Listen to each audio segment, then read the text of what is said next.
It starts with first, then the crops fail, then the lights go out, then the riots begin. And by the time the headlines catch up, the collapse is already here. Across Asia, the signs are everywhere. Dry riverbeds where there used to be lifelines, fields turning to dust, hydropower grids shutting down, blackouts, food lines, empty taps.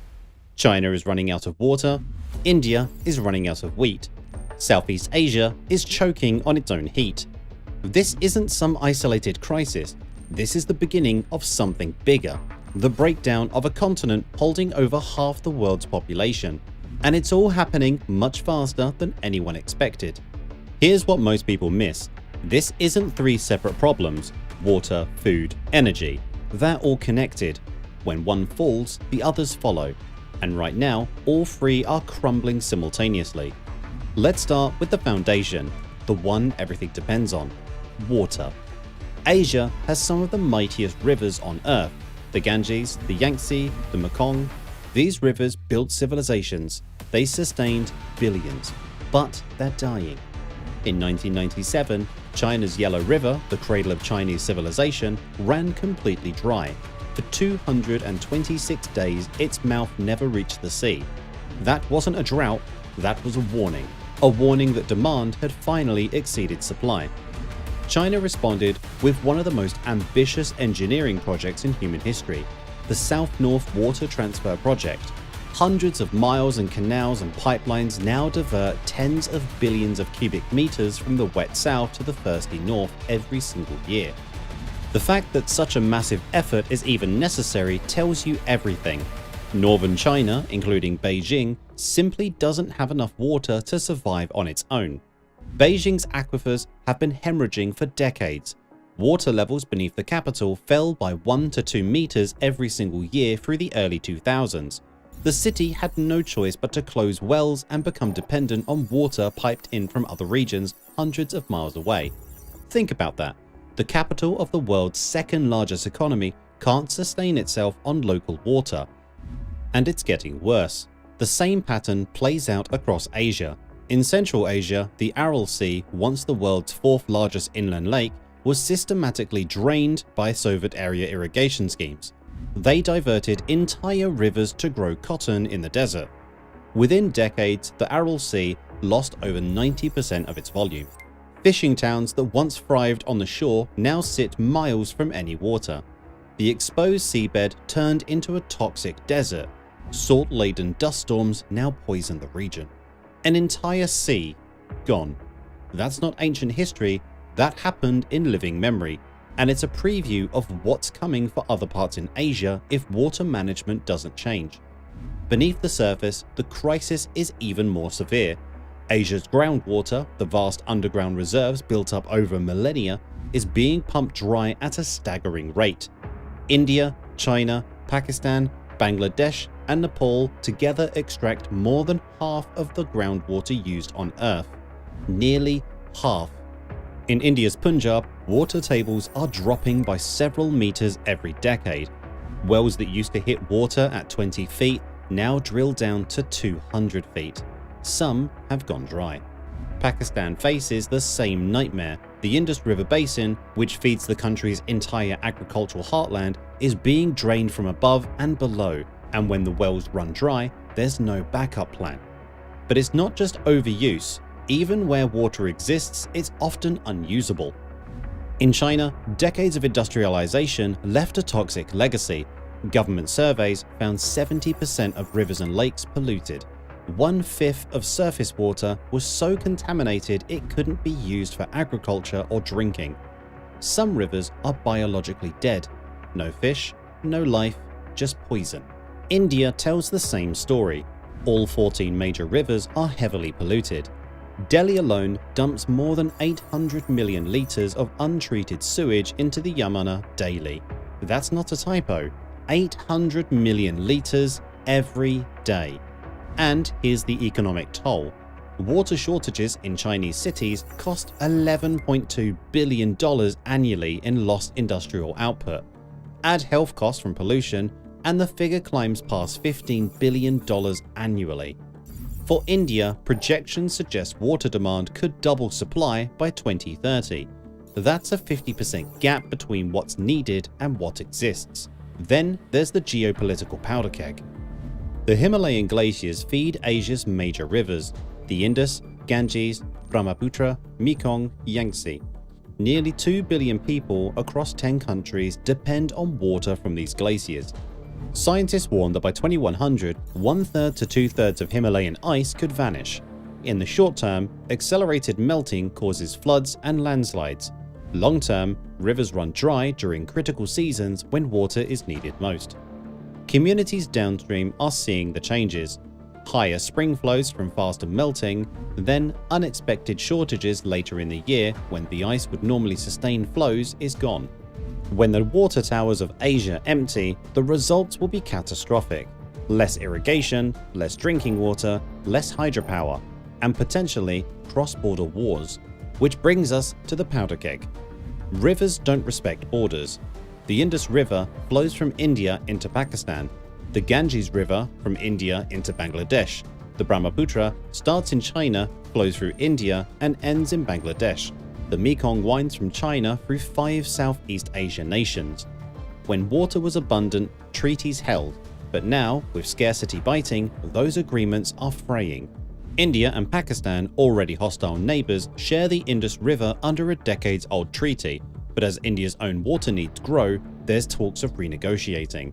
For Pakistan, which depends on the Indus River for survival, that's an existential threat. Downstream on the Ganges, Bangladesh watches nervously as India builds dams and diverts water upstream. In the 1990s, reduced flow nearly sparked a diplomatic crisis. On the Mekong, China's massive upstream dams have coincided with severe downstream droughts. Thailand, Vietnam, Cambodia, they're all asking the same question: is Beijing manipulating the river? China says no. The data says otherwise. Water wars haven't broken out yet, but the pressure is building. When nations see vital resources slipping away, desperation takes over. And desperate nations don't always choose diplomacy. One more thing about water you need to understand is it's not just about drinking. It's about survival across every dimension of society. Hospitals need water, factories need water, power plants need water, and most critically, farms need water. Which brings us to the next domino. Because when the water runs out, crops fail. And when the crops fail, societies break. Asia's agricultural miracle, the Green Revolution, turned the continent into a global breadbasket. High-yield crops, expanded irrigation, chemical fertilizers, it all worked. Yields tripled, famines were averted, hundreds of millions climbed out of poverty. But there was a catch. The Green Revolution was built on water. Massive amounts of water. Today, about 35% of Asia's cultivated land is irrigated. That land produces over 60% of the continent's food. Do the math. The majority of Asia's calories depend on artificial irrigation. If the irrigation stops, more than half the food supply collapses. And here's the terrifying part. About half of the water withdrawn for irrigation in Asia never even reaches the crops. It's lost to leaky canals, evaporation, and runoff. Billions of gallons wasted. In some older systems, the waste is staggering, but farmers have no choice. They keep pumping, keep irrigating, because without water, nothing grows, and the irrigation is stopping. In Pakistan, over 90% of agriculture relies on the Indus River. When drought hits or upstream flows shrink, harvest plummets. In 2022, catastrophic floods destroyed at least 4 million acres of cropland. The country went from exporter to crisis overnight. India faces the same precarious balance. It must feed 1.4 billion people with limited water. The government subsidizes electricity for farmers, making it cheap to pump groundwater, so they pump and pump and pump. India extracts about 1/4 of all groundwater used in the entire world. One country, 1/4 of the global total. In some areas, water tables have dropped by 4 meters or more. Wells that once hit water at shallow depths now require drilling 200 feet down. The deepest wells are starting to fail too, until the wells run dry. Then climate change enters. In 2022, a record-breaking heatwave in March shriveled India's wheat crop just before harvest. The government immediately banned wheat exports to secure domestic supplies. India, one of the world's largest grain exporters, had to clamp down to avoid running out of food. A year later, erratic monsoons hit rice production. India restricted rice exports too. Global markets panicked. This isn't theoretical anymore. This is happening right now. China faces its own nightmare. It has 20% of the world's population, but only 6% of global freshwater. Northern China is water-starved. Southern China gets more rain but less farmland. The 2022 Yangtze drought devastated agriculture in central regions while the south drowned in floods. Extreme weather is destroying the predictability that agriculture depends on. And without predictability, yields collapse. Smaller nations have even less margin for error. Bangladesh depends on monsoons and rivers for rice. Too little rain brings drought. Too much brings catastrophic floods. There's no middle ground. Vietnam's Mekong Delta, one of Asia's great rice bowls, is suffering from upstream dams and rising seas allowing salt water to seep inland. Farmland that fed millions is turning into brackish swamps. And here's what keeps agricultural experts awake. By 2050, the world needs to produce 56% more food calories than in 2010 to feed a projected 10 billion people. A massive share of that demand will be in Asia. But Asia's water is running out. The math doesn't work. Already, 60% of the world's irrigated agriculture is under high water stress. Much of that is in China, India, and other Asian breadbaskets. More food demand, less water. The gap widens every year. Some wealthy nations have given up trying. Saudi Arabia stopped growing wheat in 2016 after decades of draining fossil aquifers. Now they import virtually all their grain, effectively outsourcing their water consumption to other countries. But nations like India and Bangladesh can't do that. They're too poor, too populous. They have to grow their own food even as the water disappears. It gets worse. Mismanaged irrigation has poisoned the land itself.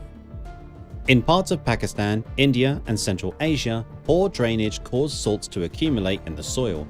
Over time, once fertile fields become barren wasteland. The land itself dies. You can't just add more water and fix it. The damage is permanent. Experts warn that by 2030 and 2040s, without major changes in how water is used, food production growth will stall as populations and demand peak. Translation: mass hunger in the hardest hit areas. The UN reported that in 2023, acute food insecurity in Asia jumped to almost 470 million. Nearly 500 million Asians facing severe hunger. And that was before the worst climate shocks. Here's what happens next. When the harvests fail repeatedly, farmers can't survive. Young people abandon dying villages. They flood into already overcrowded cities looking for work that doesn't exist. Megacities will swell beyond capacity. Slums expand, tensions rise. This isn't hypothetical. Asia's urban population is exploding. Cities like Delhi, Karachi, Dhaka, already bursting with tens of millions, absorb wave after wave of rural migrants. Infrastructures can't keep up. Water systems strain, sanitation collapses, disease spreads. And these aren't just economic migrants, they're climate refugees, fleeing lands that can no longer support life. Bangladesh is projected to produce tens of millions of climate refugees as sea levels rise and freshwater disappears from coastal areas. Where do they go? India doesn't want them. Neither does anyone else. Some countries in Southeast Asia and South Asia have youth bulges, massive young populations entering job markets that are already saturated. Add food insecurity and water scarcity into that mix and you have a recipe for explosive unrest. Young, jobless, hungry people have historically been the fuel for revolutions. When people can't eat, they move. When they can't move, they fight. History proves it. High food prices and crop failures helped trigger the Arab Spring uprisings in the Middle East. Riots, government collapses, civil wars. Syria's devastating civil war had many causes, but one major factor was a brutal multi-year drought from 2007 to 2010 that decimated farms, displaced rural families into cities, and created unbearable social pressure. When the conflict erupted, the lack of water and food made everything infinitely worse. Asia hasn't seen that scale of breakdown yet, but the ingredients are all there. Youth bulges in South Asia and the Middle East, millions of young people entering job markets that can't employ them, rising food prices, water shortages, governments under pressure.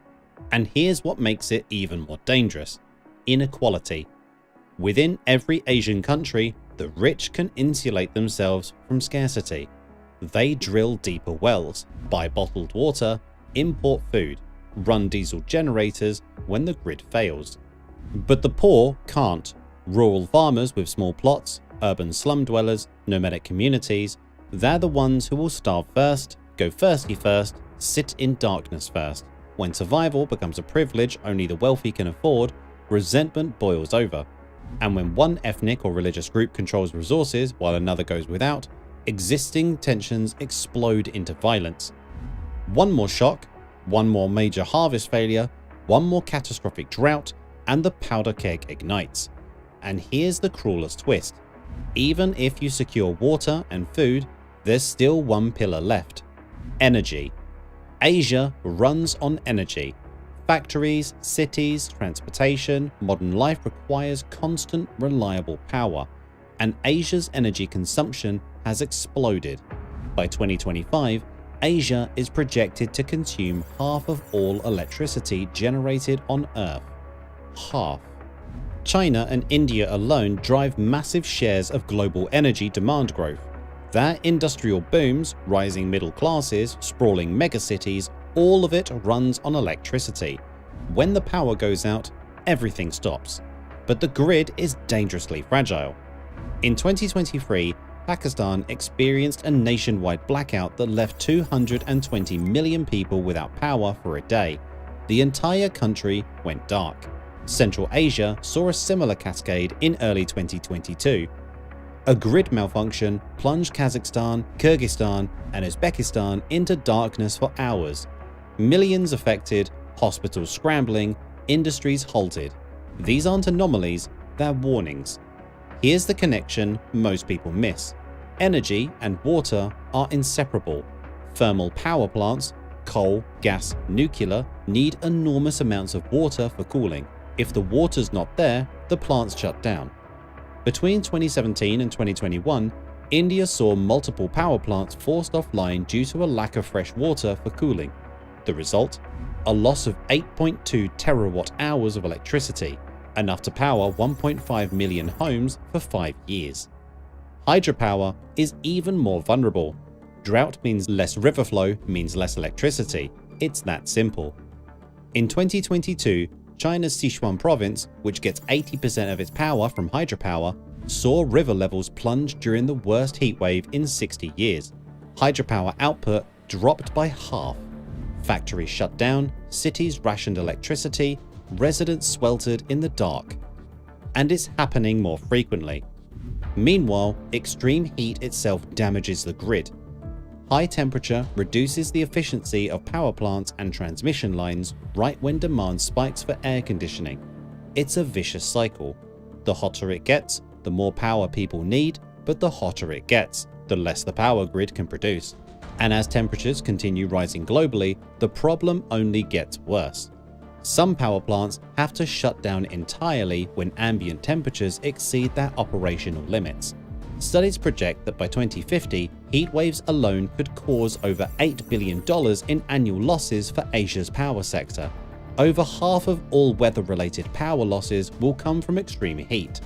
And that's just from high temperatures, not counting droughts, floods, or storms that knock out transmission lines and substations. Here's the nightmare scenario. Imagine a prolonged drought hits South Asia. Rivers run low, groundwater fails, crops wither. Then, because there's no water for cooling, thermal power plants shut down. Hydropower dams sit useless behind empty reservoirs. The grid collapses. Suddenly, you can't pump water to cities, people line up for hours at the few working public taps. In the summer heat, without air conditioning, the elderly start dying. Hospitals struggle to keep critical patients alive on backup generators that only have fuel for days. You can't power irrigation systems. The few crops that survive the drought now wither because farmers can't pump water from wells. You can't process food or run cold storage. Fresh food spoils, meat rots, supply chains disintegrate. Urban areas descend into chaos. Communications fail as cell towers lose power. Traffic lights go dark, looting begins. This isn't science fiction. Elements of this have already played out in smaller scales. Pakistan and Bangladesh already experience frequent blackouts during peak summer months. Lebanon has been trapped in a prolonged power crisis where electricity is available only a few hours a day. The infrastructure is barely holding on. One major shock, one severe enough drought, or one grid failure at the wrong time, and the entire system could collapse. And when energy fails, everything else fails with it. So, let's take a step back and look at the full picture. 3 pillars: water, food, energy. All 3 are interconnected. All 3 are under immense strain. And all 3 are failing simultaneously. This is what systemic collapse looks like. Not dramatic, not sudden, just a slow grinding breakdown where each failure makes the next more likely. Drought cuts water. No water means no crops and no power. No power means no water pumps and no food processing. No food means riots and migration. Migration overwhelms cities. Cities demand more resources. Resources get scarcer. The cycle accelerates. The feedback loops are already in motion. Here's the geopolitical reality. When resources run out, cooperation becomes harder. Nations turn inwards, borders harden, tensions escalate. India and Pakistan already have nuclear weapons and a history of conflict. They fought multiple wars. They nearly went nuclear in the early 2000s. Now add water scarcity. Each country suspects the other of withholding river water. India has hinted at reconsidering the Indus Waters Treaty, an agreement that has survived even wars between the two nations. For Pakistan, which depends on Indus flow for survival, any Indian action to reduce water downstream is viewed as an act of war. One severe drought, one proactive dam, one miscalculation, that's all it takes. On the Mekong, downstream nations accuse China of controlling flows through its upstream dams. When droughts hit, finger points at Beijing. China denies manipulating the river, but trust has eroded. Vietnam, Thailand, Cambodia, they're all watching nervously as China builds more dams and their own rivers run lower.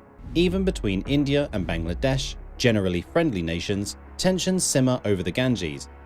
In the 1990s, India's upstream barrage reduced flow so severely that Bangladesh nearly broke off diplomatic relations.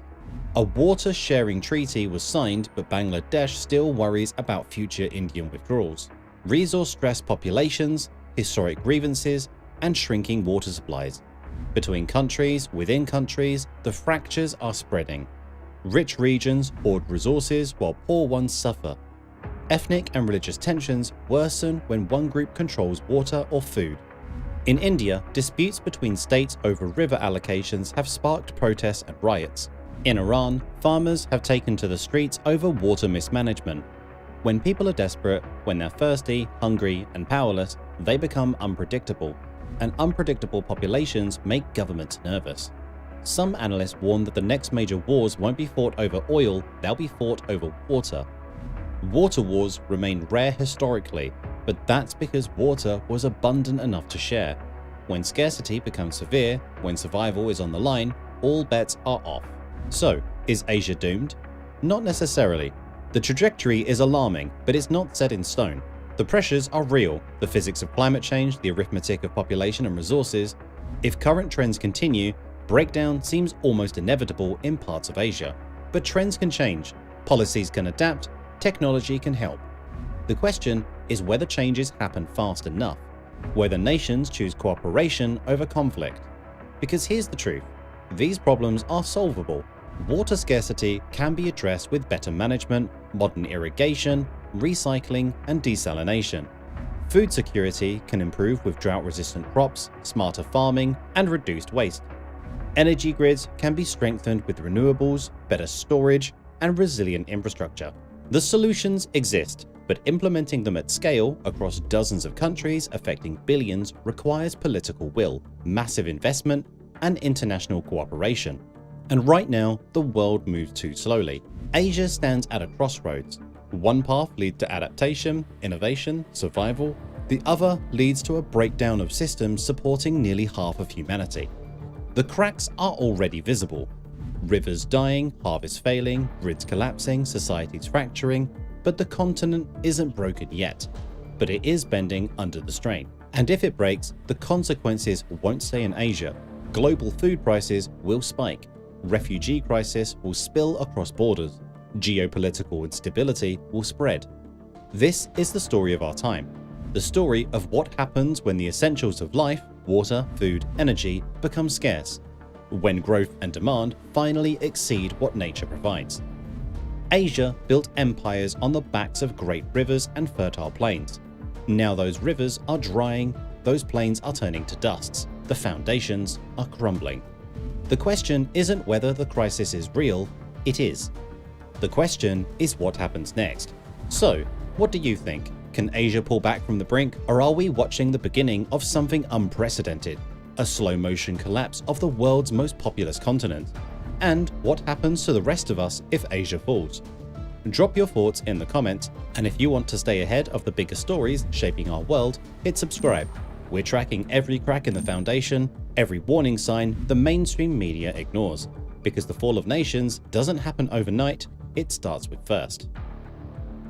China was never supposed to fall. It was the factory of the world, the future superpower, the one nation that would never stop rising. But behind the slogans and the skyscrapers, something was rotting. Fake population numbers, trillions in bad loans, vanishing youth, and a communist party that refuses to admit the truth, even as the entire system starts to unravel. Now the illusion has shattered, the numbers are collapsing, the lies are catching up, and the rise is over. Not because the West stopped it, but because China's own system is tearing itself apart from the inside. In this video, we break down the real reasons why the rise of China has ended and why the fall might just be the beginning. The money that was never real. Let's start with the grandest lie of all, the Belt and Road Initiative. Remember when China was going to rebuild the world? Highways across Asia, railroads through Africa, ports on every continent, a $1 trillion web of infrastructure that would make Beijing the center of a new global economy. It was called a win-win, a modern Silk Road. By 2025, over 150 countries had signed on. But here's what actually happened. The project started stalling, costs exploded, corruption scandals erupted, and country after country started walking away from deals they once celebrated. Kenya built a railway to nowhere, literally. The Chinese-funded line was supposed to connect Nairobi to Uganda, opening up trade across East Africa. Instead, it abruptly ends in the wilderness because the money dried up. The tracks just stop. No stations, no connections, nothing. Billions spent, a railroad that goes nowhere, and Kenya is still paying back the loans. In Sri Lanka, China built the Hambantota port with promises of transforming it into a major trading hub. It failed spectacularly. Traffic never materialized, revenue never came. When Sri Lanka couldn't service the debt, Beijing swooped in and took control of the port for 99 years. Debt trap diplomacy, critics called it. Sri Lanka called it a disaster. The country essentially handed over a strategic asset to China, not because they wanted to, but because they had no choice. Malaysia halted its East Coast rail link in 2018 after discovering inflated costs and corruption involving the former Prime Minister and Chinese state companies. The project eventually restarted, but only after slashing the budget by a third and renegotiating everything. Even then, Malaysia remains wary. Kazakhstan's Kyrgyz dry port, meant to be a bustling trade hub on the China-Europe rail route, sits largely empty. Graft and wildly optimistic demand forecasts turned what was supposed to be a jewel of the Belt and Road into a monument of bad planning. Even G7 countries started backing away. Italy became the first to signal its exit from the Belt and Road in 2023, admitting the initiative developed disappointing results. And the Philippines? Under a new administration, it cancelled 3 major Chinese-funded rail projects in 2023. The reason was simple: China failed to follow through. One minister said bluntly, "We can't wait forever." The numbers tell a brutal story. Chinese investment in Belt and Road countries fell by more than 50% between 2019 and 2020. And now, over 80% of China's government loans are going to countries already in debt distress. Beijing isn't building empires anymore, it's frantically trying to prevent defaults. The grand vision of a China-led infrastructure revolution has become a patchwork of stalled projects, unpaid loans, and broken promises. Trillions were pledged, what arrived was debt, dysfunction, and disappointment. But money wasn't the only lie China was selling. The people who don't exist. China has 1.4 billion people. You've heard that number 1,000 times. It's repeated like gospel, the foundation of China's power. A massive workforce, an enormous consumer market, the reason China was destined for dominance. Except there's a problem. That number might be off by 100 million people. In 2022, a massive leak from a provincial police database revealed something shocking. China's registered population appeared to be around 1.28 million, not the official 1.41 billion. China's registered population appeared to be around 1.28 billion, not the official 1.41 billion. Tens of millions of people the government claimed existed might be phantoms, ghosts on paper, citizens who were never born. How does that happen? Simple. Local officials in China had every reason to inflate their numbers. Beijing allocates funding based on population. More people means more money for schools, hospitals, infrastructure. During the one-child policy era, birth quotas were tied to political performance.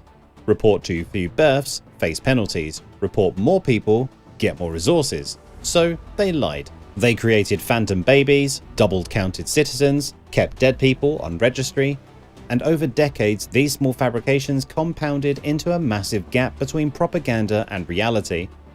Demographers like Yi Fuxian have been warning about this for years. His 2007 book predicting China's population decline was banned for contradicting the official narrative. But by 2022, independent researchers were all saying the same thing. China's population had peaked years earlier than Beijing admitted, and never actually reached 1.4 billion. Then came the 2021 census. The government delayed releasing the results. When the numbers finally came out, they barely showed any growth from the previous year. And in 2022, China admitted that it could no longer hide. The population declined by 850,000 people, the first drop since the famines in the 1960s. Births that year hit 9.56 million, the lowest number in the history of the People's Republic. But even that was probably too optimistic. If the true population is closer to 1.28 billion, then China has already lost tens of millions more people than it's admitting. Up to 100 million people might exist only in spreadsheets, not in reality. The implications are staggering. If China has fewer people than we thought, its economic potential was overestimated. Its workforce is smaller, its consumer market is weaker. Global businesses betting on endless Chinese growth might be betting on a mirage, and when you lie about how many people you have, you can't plan for what happens when they disappear. The birth rate apocalypse. China isn't just losing people to accounting errors, it's losing its future. In 2022, China's fertility rate dropped to 1.09 children per woman. That's catastrophic. You need 2.1 just to maintain a stable population. China is now lower than Japan, lower than Italy, lower than South Korea at its worst. And this didn't happen gradually. In the 1970s, Chinese women averaged 5 or 6 children. By the 1990s, around 2. Today, barely 1. In 2 generations, China went from large families to almost no families at all. This result is a demographic implosion unlike anything in modern history. The median age in China is now 40.1 and climbing fast. 20 years ago, it was in the late 20s. 1 in 5 Chinese are already over 60 years old, and that fraction is about to explode. Meanwhile, the number of young people is collapsing. Each new generation is smaller than the one before. The working age population peaked in 2014 and has been shrinking every year since. In 2022 alone, China lost another 10 million working age adults. Let that sink in. 10 million workers gone in 1 year, and it's only getting worse. The dependency ratio, the number of retirees and children compared to working age adults, is surging. In 2024, China had 44 dependents for every 100 workers. By 2050, it could be over 70. That means fewer and fewer workers carrying more and more grandparents on their backs. The math is brutal, the economics are impossible. Some projections show that China could lose nearly half its working age population by the end of the century. Half. China's economy was built on cheap, abundant labor. What happens when that labor force gets cut in half? But here's what makes it truly catastrophic: the speed. Japan took decades to age. It had time to adjust, to build social systems, to prepare. South Korea saw it coming and scrambled to respond. China? China is aging faster than any major country in human history. Unlike Japan or South Korea when they aged, China is doing it while still relatively poor. Japan was rich when it got old. China is getting old before it got rich. This is what demographers call the middle income trap on steroids. You need young workforce to climb out of poverty, but China threw away its young workforce with the one-child policy. Now it's stuck. Not rich enough to care for its elderly, not young enough to grow its way out. Here's the part that should terrify Beijing. This can't be fixed. The government knows it screwed up. In 2016, they ended the one-child policy and allowed 2 children. By 2021, 3. Xi himself has urged young people to embrace patriotic childbearing. But nobody's listening. After decades of being told one child was best, Chinese society adapted. Urban couples cite crushing costs, housing, education, healthcare. Many women, now empowered through education and careers, are choosing to marry late or not at all. China's marriage rate has plummeted alongside the birth rate. And there's trauma. The one-child policy wasn't just propaganda, it was coercion.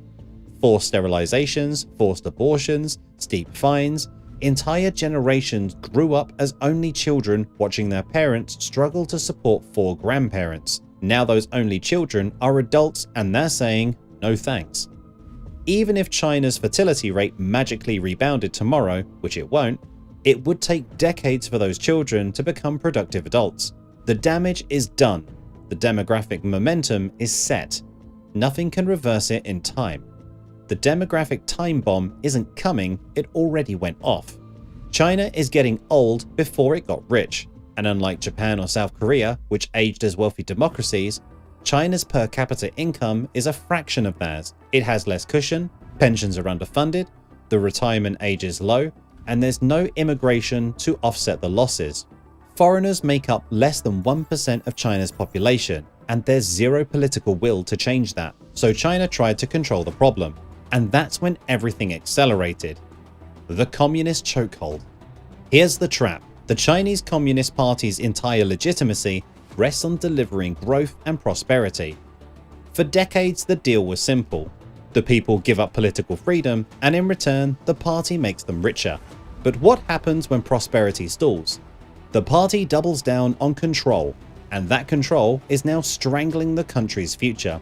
Under Xi Jinping, China has centralized power to a degree not seen since Mao.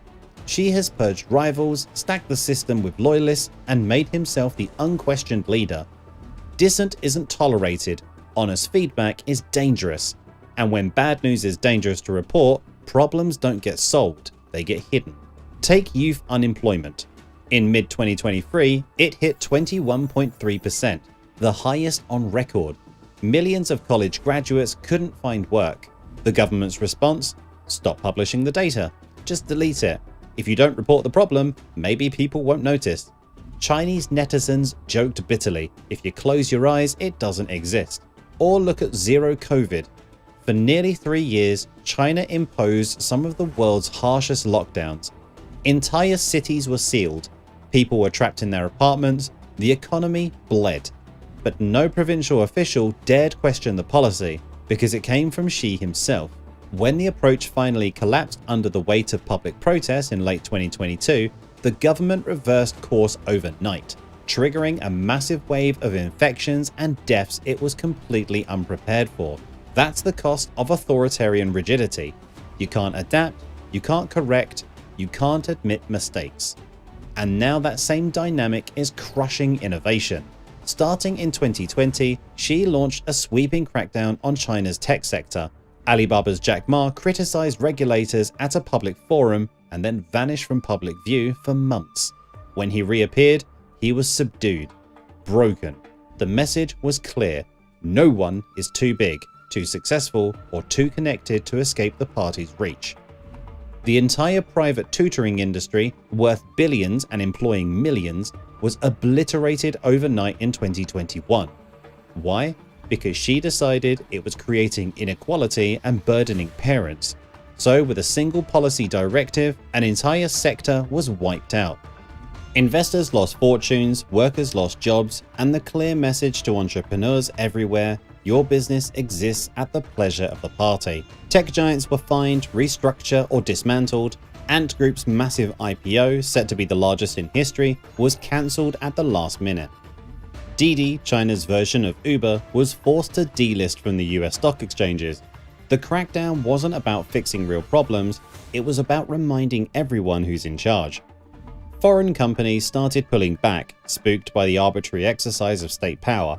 If Beijing could destroy a tech giant overnight, what did that mean for foreign investors? One Cambridge professor studying China's business climate said it plainly: Xi's policies are creating a culture of fear which will stifle innovation, leading entrepreneurs to leave China. And they are leaving. Wealthy Chinese are moving assets overseas. Talented youth are studying abroad and not coming back. Even Chinese billionaires no longer believe in the system they helped build. Because the system can't change without collapsing, meaning reform would require loosening the party's grip. Transparency, rule of law, freedom to criticize, but the CCP sees that as an existential threat. They point to the Soviet Union's collapse as proof that any relaxation leads to disintegration. So instead of fixing problems, they censor them. Instead of allowing innovation, they crush it. Instead of empowering citizens, they surveil them. It's a closed loop. Problems are solved by the same hierarchy that created them. No external input, no admission of failure, and when the system tightens in crisis, the best people leave. The Great Escape. The smartest Chinese aren't betting on China anymore. Capital is fleeing, talent is fleeing, and with them goes any hope of reversing the decline. Wealthy Chinese have been quietly moving money out of the country for years. Singapore, Vancouver, Sydney, London, they're buying real estate abroad, setting up foreign accounts, getting second passports, sending their kids to foreign universities with no plans for them to return. It's not loud, it's not dramatic, but it's relentless. By 2023, foreign investment into China had slowed to a crawl. Companies that once saw China as the future are now seeing it as a risk. Manufacturing is moving to Vietnam, supply chains are being rebuilt in India. Even Mexico is attracting factories that would have gone to China a decade ago. And young Chinese are checking out in their own way. There's a movement called Tang Ping, lying flat. Another called Bailan, let it rot. These aren't political protests. There are no banners, no demonstrations. There's something more dangerous. Quiet resignations. Young Chinese are simply opting out, refusing to chase jobs, homes, and marriages they know are out of reach. Why work yourself to death for an apartment you'll never afford?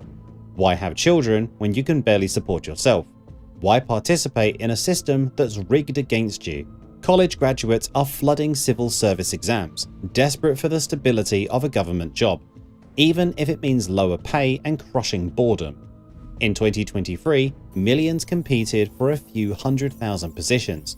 The private sector, once the engine of growth and opportunity, is shedding jobs. Innovation is dying. Youth employment, before the government stopped publishing the data, was at record highs. Over 21%.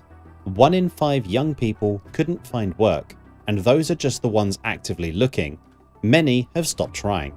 And here's the kicker. Even the elites don't believe the story anymore. In 2022, leaked internal discussions revealed that some Chinese officials privately acknowledged the population crisis was worse than publicly stated, but they couldn't say it out loud. The party's credibility depends on projecting strength, not admitting weakness. So the official line remains optimistic while smart money quietly exists. When confidence disappears, the engine stops. the point of no return. China now faces a reality it's completely unprepared for: managing decline. For decades, the Communist Party's legitimacy was tied to delivering growth, but managing decline requires a different skill set: transparency, shared sacrifice, social trust, none of which the party has ever demonstrated. And here's the brutal truth: the traditional fixes don't work anymore. Massive infrastructure spending. China's already built bridges to nowhere and empty ghost cities. Entire developments sit vacant. Local governments are drowning in debt from the last round of stimulus. Many cities depend on land sales for funding, but who's buying when the population is shrinking? Building more doesn't create growth when there's no one to use it. Cut interest rates and pump credit? Chinese households are already anxious. In 2023, they increased savings and paid down debt instead of spending. Consumer confidence has cratered. You can't force people to borrow when they're terrified of the future. Technology and automation. China is investing heavily in AI and robotics, hoping machines can replace missing workers. But robots don't buy products. They don't pay taxes. An economy needs human consumers with income and confidence. You can't innovate out of a demographic collapse, especially under a surveillance state that punishes creative thinking. Immigration? Not happening. China has no history of large-scale immigration. Foreigners make up less than 1% of the population. There's no infrastructure to absorb millions of immigrants, no political will, no social acceptance. While aging Western countries offset low birth rates with immigration, China can't or won't. Even if China's fertility rate magically rebounded tomorrow, which it won't, it would take decades for those children to become productive adults. The damage is done. The demographic momentum is set. Nothing can reverse it in time. Some of China's problems simply can't be solved quickly, even by a competent government. And China doesn't have a competent government. It has a rigid, paranoid, authoritarian system that prioritizes control over solutions. The system was designed for growth, not decline. It was built to mobilize resources, build infrastructure, and enforce compliance, but it has no mechanisms for graceful contraction, no safety valves, no trust. And when systems designed for expansion enter contraction, they break. This isn't a recession, it's a reversal. The fall has already begun. China's fall won't be loud. There won't be explosions, there won't be a sudden collapse. Empires built on lies don't fall forward, they grind slowly backwards. The signs are already here: stalled construction projects, shrinking workforce, disappearing data, emigrating elites, a generation that's given up. By the 2030s, China's growth rate could hit zero or turn negative. The working age population will be plunging. Debt will force brutal choices. Some provinces might effectively go bankrupt. And Beijing will keep lying about it, because admitting the truth would shatter the party's last claim to legitimacy. The West spent decades assuming China's rise was inevitable. We were told the 21st century would be the Chinese century, that 1.4 billion people marching in lockstep couldn't be stopped. But inevitability only works if the foundations are real. China's foundations were built on fabricated population data, unsustainable debt, and a one-child policy that amounted to demographic suicide. And those foundations are crumbling. The Belt and Road collapsed into debt traps. The population turned out to be 100 million smaller than claimed. The birth rate fell off a cliff, and the Communist Party responded to every crisis the same way, by tightening control, censoring truth, and crushing dissent. Now, all three crises are converging: economic stagnation, demographic collapse, authoritarian rigidity. Each one makes the others worse. China didn't lose its future because of the West. It lost its future because its own system lied to itself for so long that it missed the moment when lies become irreversible reality. The miracle was real, the rise was impressive, but the sustainability was always an illusion. And now the illusion is over. The rise has ended, not with war, not with revolution, but with exposure. The numbers don't lie.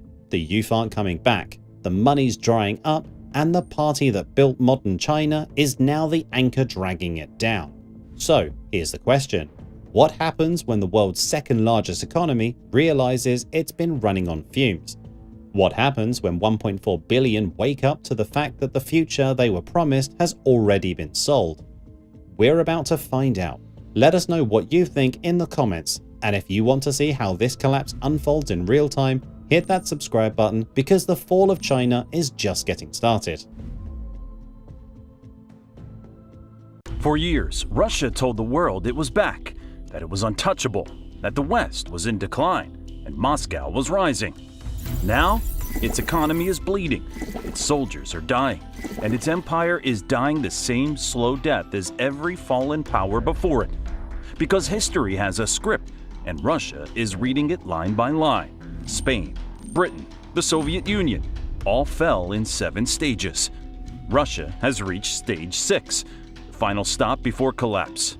War, debt, demographic decay, global isolation. Every warning light is flashing red. And yet, the Kremlin still insists everything is under control, just like the Soviets did, right before they vanished. So today, we're walking you through the collapse stage by stage as it happens in real time. Not theory, not prediction, but the unraveling of a superpower that still thinks it's winning. This is the terminal phase of Russia's illusion. And the fall is already underway. Think about this for a moment. Right now, as you watch this video, Russia is throwing everything it has at survival. Over 100,000 Russian soldiers have died this year alone. The budget deficit is exploding. Spending surged 29% in early 2025 compared to last year. Interest rates hit 21%, the highest in 25 years. And yet, nothing is working. The bleeding won't stop. This is what historians call a terminal spiral, when an empire's attempts to save itself only accelerate its destruction. And here's what makes this terrifying. Putin knows. He has to know, because every dying empire reaches this exact moment when denial becomes the only strategy left. The meetings in the Kremlin must be surreal now. Generals explaining why another 1,000 men died for nothing. Economic ministers pretending inflation is manageable while prices double. Demographic experts showing charts that look like cliff edges. And Putin sitting at his absurdly long table, pretending he doesn't see the empire dying in real time. Every dictator reaches this moment. Stalin died denying the doctor's plot he invented. Hitler spent his last days moving imaginary armies on a map. And now Putin, architect of Russia's destruction, conducting an orchestra that's already fled the building. But before we show you how this ends, we need to rewind. Because Russia didn't arrive at stage 6 overnight. It followed a pattern so predictable, so mathematically precise, that we can track it step by step. Every single empire dies the same way. Rome took 4 centuries to collapse. The British Empire took about 70 years. The Soviet Union, just 7. And they all followed the exact same playbook. 7 stages, 7 steps from glory to rubble, overextension, currency debasement, debt spiral, productive collapse, social decay, international irrelevance, and finally, the fall itself. The Spanish Empire was the first global superpower. At its peak, it controlled territory on every inhabited continent. Its currency was the world's reserve. Its military was considered invincible. Sound familiar? By 1640, Spain had checked every box. Endless wars in Europe drained the treasury. They debased their currency by mixing copper into silver coins. They defaulted on loans 4 times. Their productive economy collapsed as they relied entirely on gold from the Americas. Birth rates plummeted, and when the gold ran out, the empire that ruled the world for 2 centuries was suddenly nothing. Britain's collapse was more graceful but followed the same pattern. 2 world wars broke them financially. The pound lost its reserve status. Colonies broke away. By 1956, when the Suez Crisis exposed their weakness, the empire that once ruled a quarter of the planet couldn't even control a canal. But the most relevant example? The Soviet Union. Because what's happening to Russia now is almost a carbon copy of what happened to the USSR in the 1980s. The patterns are so exact, it's almost mathematical. Economic overheating followed by sudden cooling. Military victories that become Pyrrhic defeats. Allies who suddenly discover other priorities. Even the rhetoric is identical. The desperate appeals to patriotism, the blame on foreign enemies, the promises that victory is just months away. If you showed these patterns to any historian without telling them the country, they'd say the same thing. This empire has maybe 5 years left, probably less. And just like today's Russia, the Soviets insisted everything was fine, right until the moment it wasn't. Let's start with stage 1, because Russia's collapse began the moment Putin convinced himself he could rebuild the Soviet empire. February 24th, 2022, the day Russia signed its own death warrant. Putin promised a 3-day special military operation. He got a 3-year meat grinder instead. Russia has now suffered over 1 million casualties, killed and wounded in Ukraine. Think about that number. 1 million sons, fathers, husbands gone or broken forever. But the numbers only tell part of the story. Military spending now consumes roughly 7 to 8% of Russia's GDP, double what America spends, triple what most NATO countries spend. In 2025, Russia plans to allocate 40% of its entire federal budget to defense and security spending. Imagine that, nearly half of every tax ruble going to fund a war that was supposed to last 3 days. And here's what's truly insane. They're losing. In all of 2024, Russian forces seized just 4,168 square kilometers, less than 1% of Ukraine. They're paying in blood for every meter, and they're running out of both. According to Medusa, the true death toll is estimated between 200,000 and 220,000 Russians killed. Not wounded, not missing, dead, gone forever. More than America lost in Vietnam, Iraq, and Afghanistan combined in just 3 years. These aren't just statistics. These are entire generations being erased.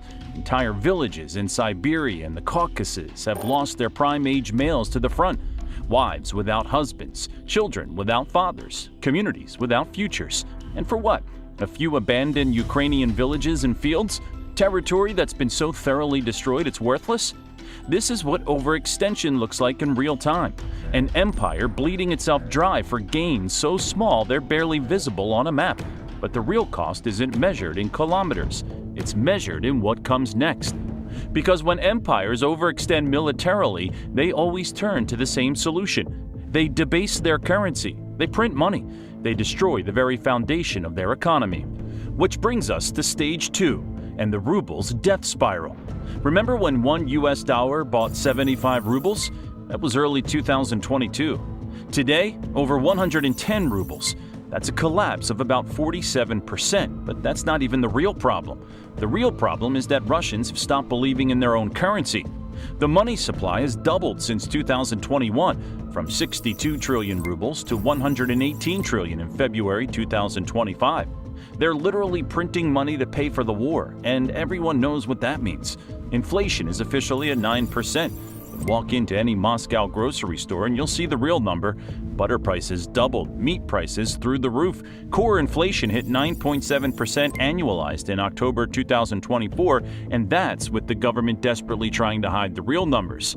The central bank solution? Raise interest rates to 21%, the highest since the 1990s collapse. But here's the dirty secret. It's not working, because you can't fight wartime inflation with monetary policy. Not when the government is the one flooding the economy with printed money. By 2023, the Chinese yuan had replaced the US dollar as the most traded currency on the Moscow exchange. Think about that. Russians trust China's currency more than their own. They're literally abandoning the ruble for foreign money, the ultimate vote of no confidence. And why wouldn't they? The ruble is toilet paper dressed up as money. Everyone knows it.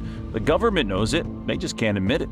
Because admitting it would mean acknowledging what comes next, the debt spiral that no empire survives, which is exactly what's happening right now. Stage 3 is when the bills come due, and Russia's bills are astronomical. Russia recorded a budget deficit of 3.49 trillion rubles in 2024. That's after revenues jumped 26%. They're making more money than ever, spending even more, and still can't balance the books. But here's where it gets truly desperate. The government spent more on debt repayment and interest than it raised from new borrowing.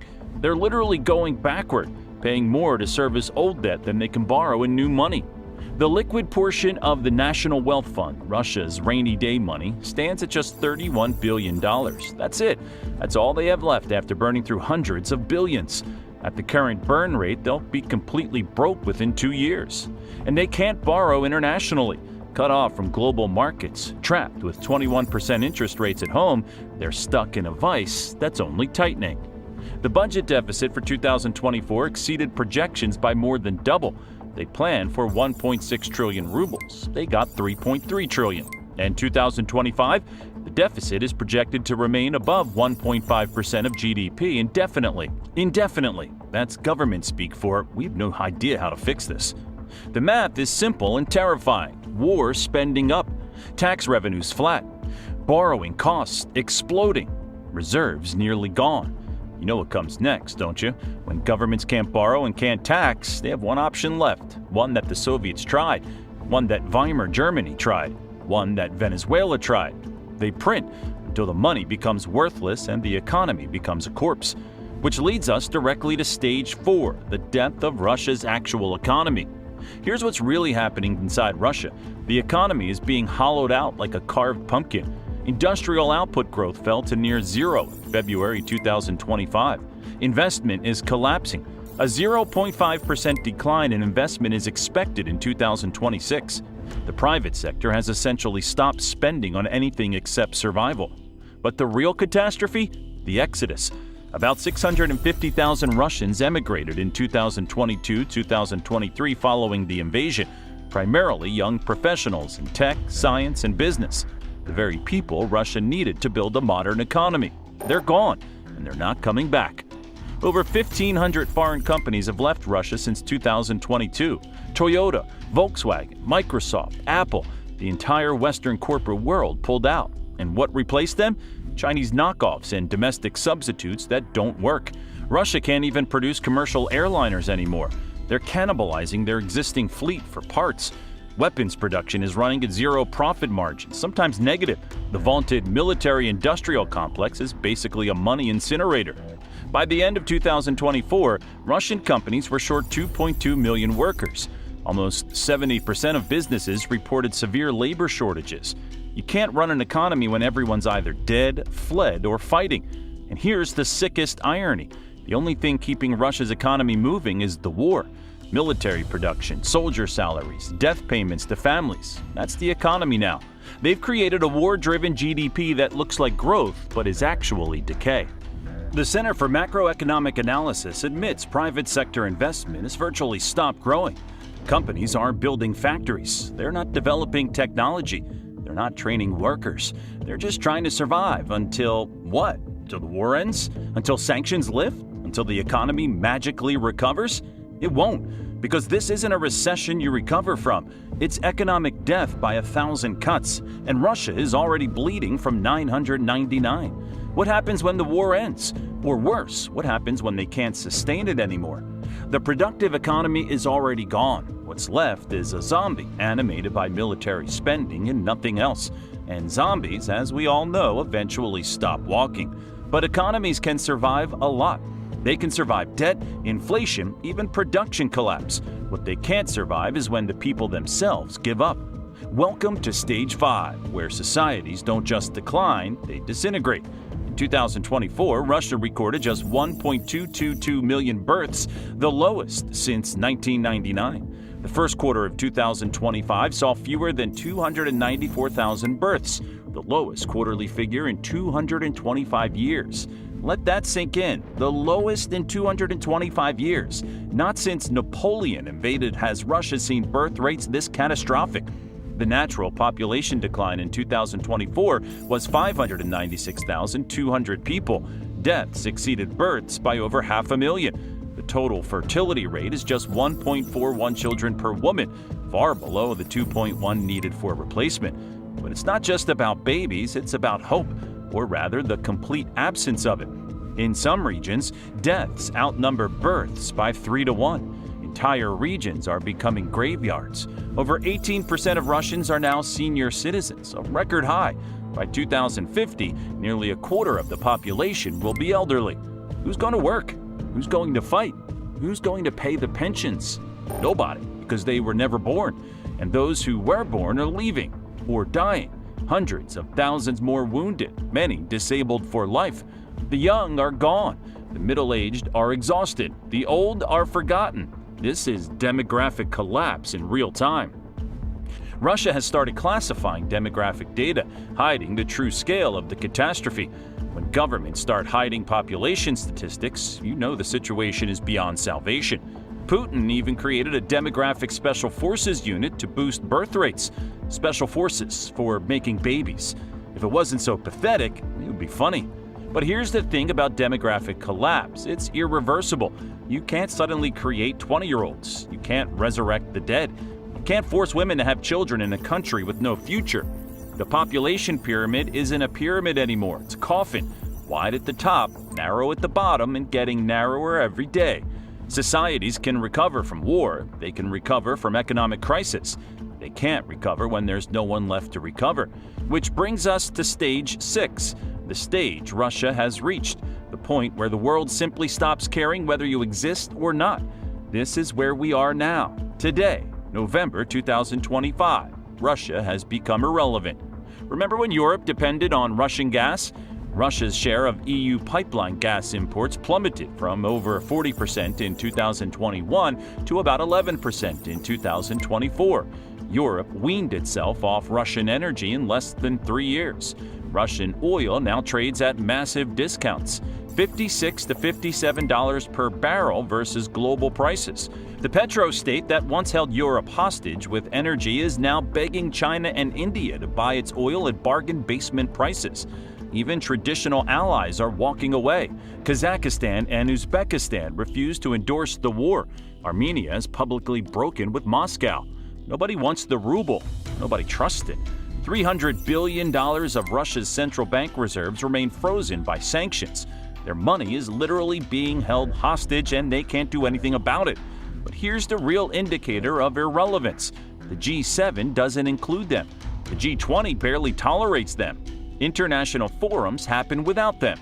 They've become a Chinese gas station, a junior partner selling resources at discount prices to the only country still willing to deal with them. China's two-way trade with Russia hit a record $240 billion in 2023, but it's not a partnership, it's dependency. Russia wanted to be feared, then they wanted to be respected. Now they'd settle for being relevant. But they're not.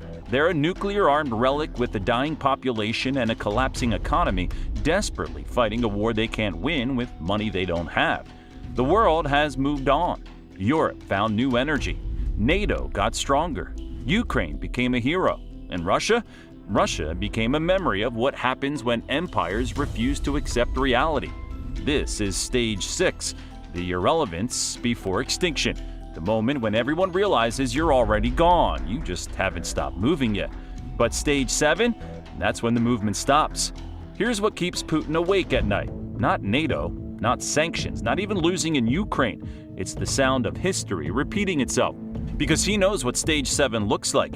He watched it happen in 1991. The Soviet Union didn't explode, it simply stopped existing. One day it was there, the next day it wasn't.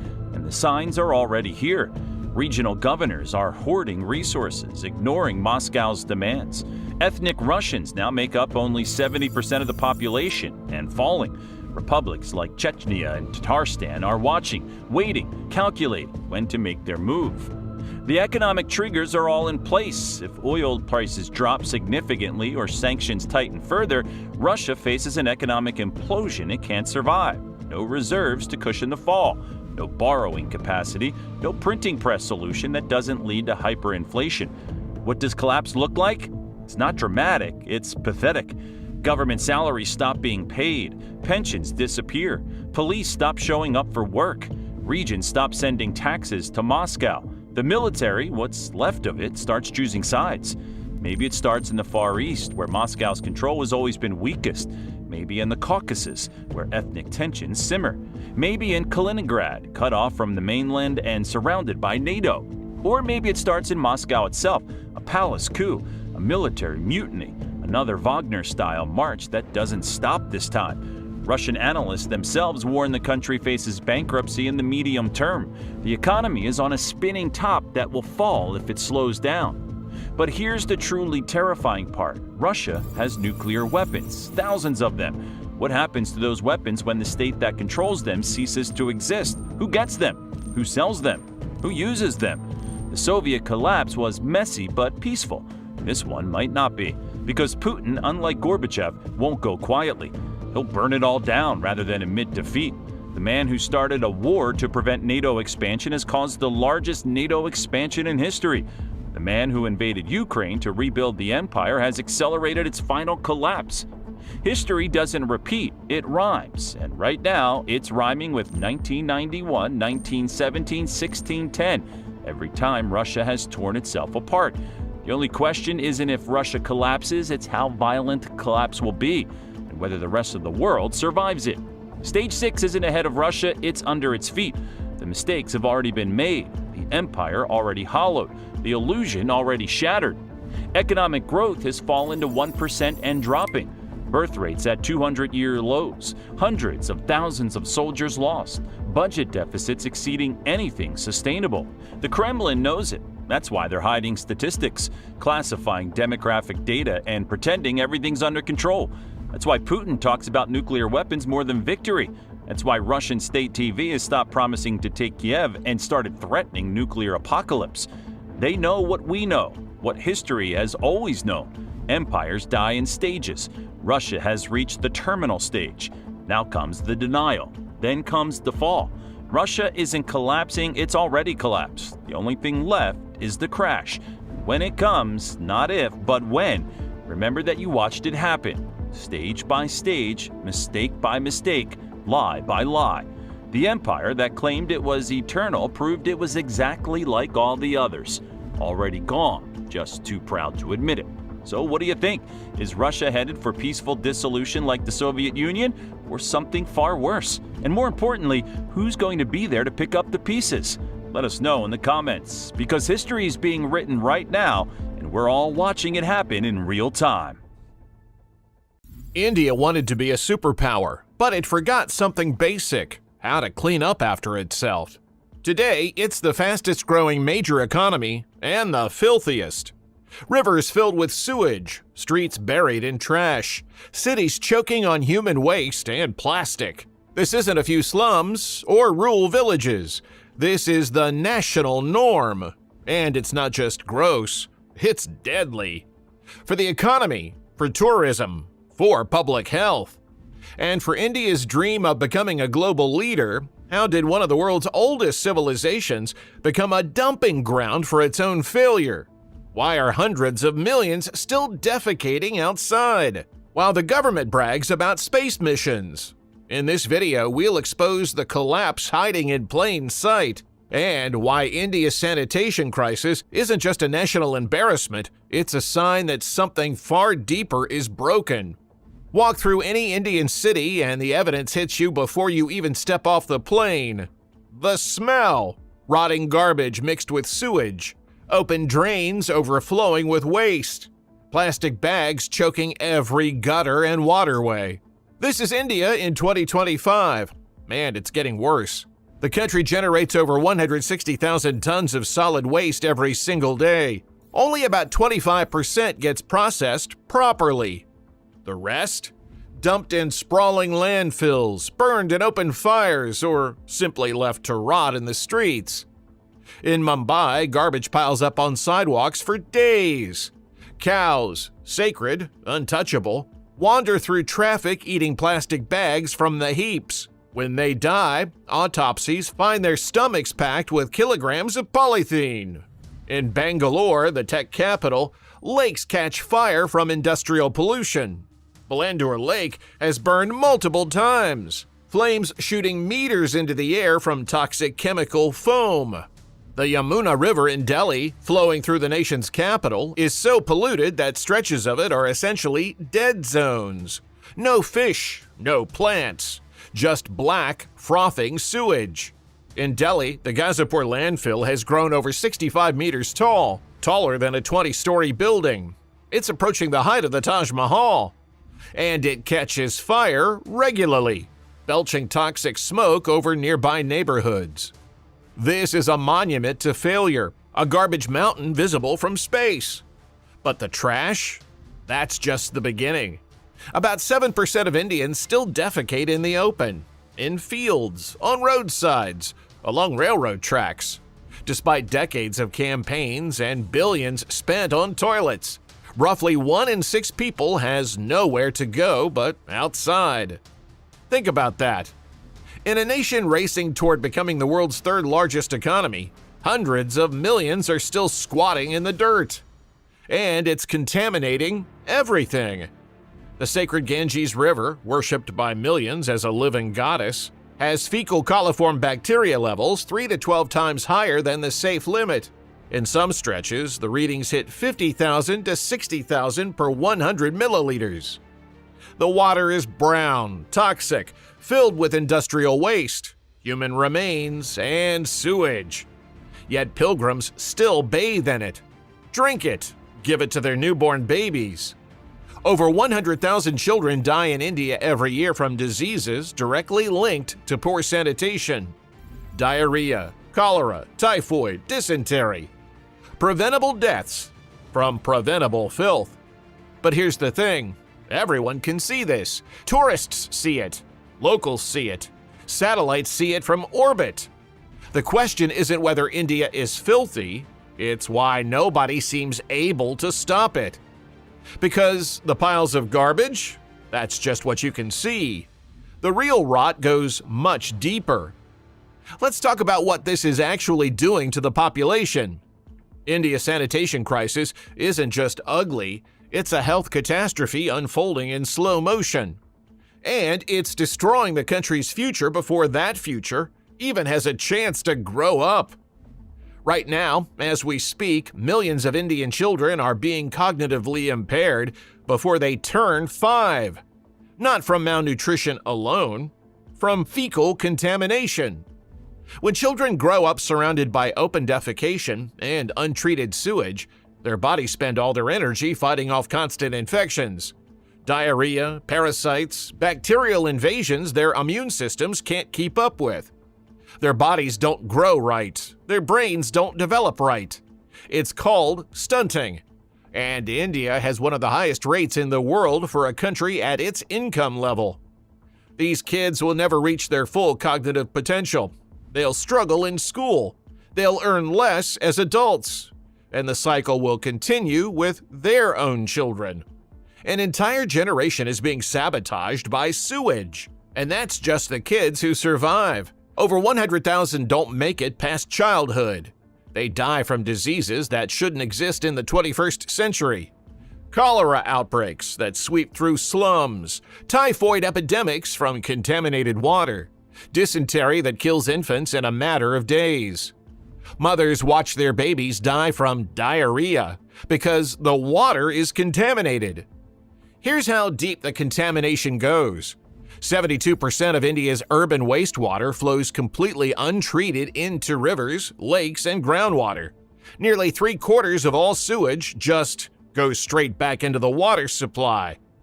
The same water people drink, bathe in, cook with. It's a closed loop of disease, and it's overwhelming the medical system. Hospitals across India are flooded with patients suffering from entirely preventable sanitation-related illnesses. Beds filled with typhoid cases, wards full of children with severe diarrhea, clinics overrun by people with skin infections, respiratory problems from garbage fires and waterborne parasites. The healthcare system isn't treating new diseases or complex conditions. It's mopping up the consequences of filth, over and over and over again. Doctors in rural areas report treating the same diseases their grandparents treated. Cholera, hookworm, diseases that should be historical curiosities. Instead, they're everyday emergencies. And the cycle never ends. A child gets treated for dysentery, goes home, drinks from the same contaminated well, and comes back sick 2 weeks later. The system is running on a treadmill, treating symptoms of a problem nobody will address at the source. But wait, it gets even more grotesque. Remember those sacred rivers we mentioned, the ones people worship, along the Ganges and Varanasi? Around 40,000 bodies are cremated on the riverbanks every year, many on open wood pyres that don't fully burn the corpse. The partially charred remains, along with ash, get dumped directly into the river, and that's the ones who get cremated. Thousands more bodies are simply floating in the Ganges without cremation at all. Infants, pregnant women, people who die of snake bites. By custom, they go straight into the water. Bloated corpses drift downstream. They lodge on the riverbanks. Dogs and crows feed on them, and pilgrims still bathe there. Still drink the water. Still believe it can't harm them because it's holy. Faith doesn't purify cholera. And here's where it gets truly insane. This isn't just killing people, it's bankrupting the country. India loses about $54 billion every single year to poor sanitation, according to World Bank calculations. $54 billion.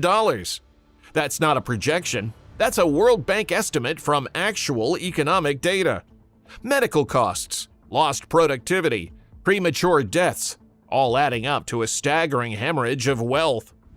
To put that in perspective, in 2006, that was roughly 6.4% of India's entire GDP, just from being dirty. Every year, the equivalent of India's entire education budget is being burned, not on building the future, but on cleaning up shit. Literally, think about what that money could do.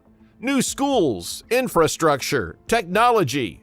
Instead, it's going to treating typhoid outbreaks, repairing roads destroyed by clogged drains and flooding, compensating for workers too sick to work, covering the cost of children who died before they could contribute anything to society. It's economic self-immolation, and it's compounding. Because here's the thing, India isn't just losing money treating the sick, it's losing money it never makes in the first place. Women in rural areas spend hours every day searching for a private place to relieve themselves. Hours they could spend working, earning, contributing to the economy. Instead, they're walking kilometers before dawn or after dark, risking assault just to find a ditch. Tourism, which should be a goldmine for a country with India's history and culture, takes a massive hit. The country has a global reputation for one thing above all else: Delhi belly. Travelers expect to get violently ill from the water. They expect filth. They expect to see garbage everywhere and human waste on the streets. And they're right. So they go to Thailand instead, or Vietnam, or literally anywhere else that won't make them sick. India is losing hundreds of millions in tourism revenue because visitors don't want to risk dysentery. Investors feel the same way. You think major multinational corporations want to set up headquarters in cities where employees wade through sewage during monsoon season? Where the air quality is so toxic that schools shut down? Where the Yamuna River, flowing through the capital, is so polluted it is covered with toxic? They don't. Capital flows to clean, orderly environments. Talented professionals, Indian or foreign, don't want to raise families in filth. So the money goes elsewhere, and India's infrastructure is crumbling under the weight of its own waste. Garbage and plastic choke drainage systems, causing floods that destroy roads and buildings. Sewage corrodes pipes and foundations. Pollution shortens the lifespan of bridges and monuments. The government spends millions trying to repair damage faster than it accumulates. They're losing. The Taj Mahal, India's most iconic monument, is turning yellow from air pollution.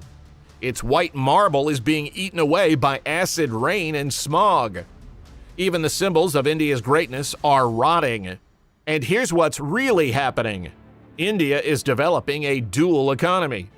Islands of excellence, clean business districts, gated communities with private waste management, special economic zones where things actually work, surrounded by vast seas of decay.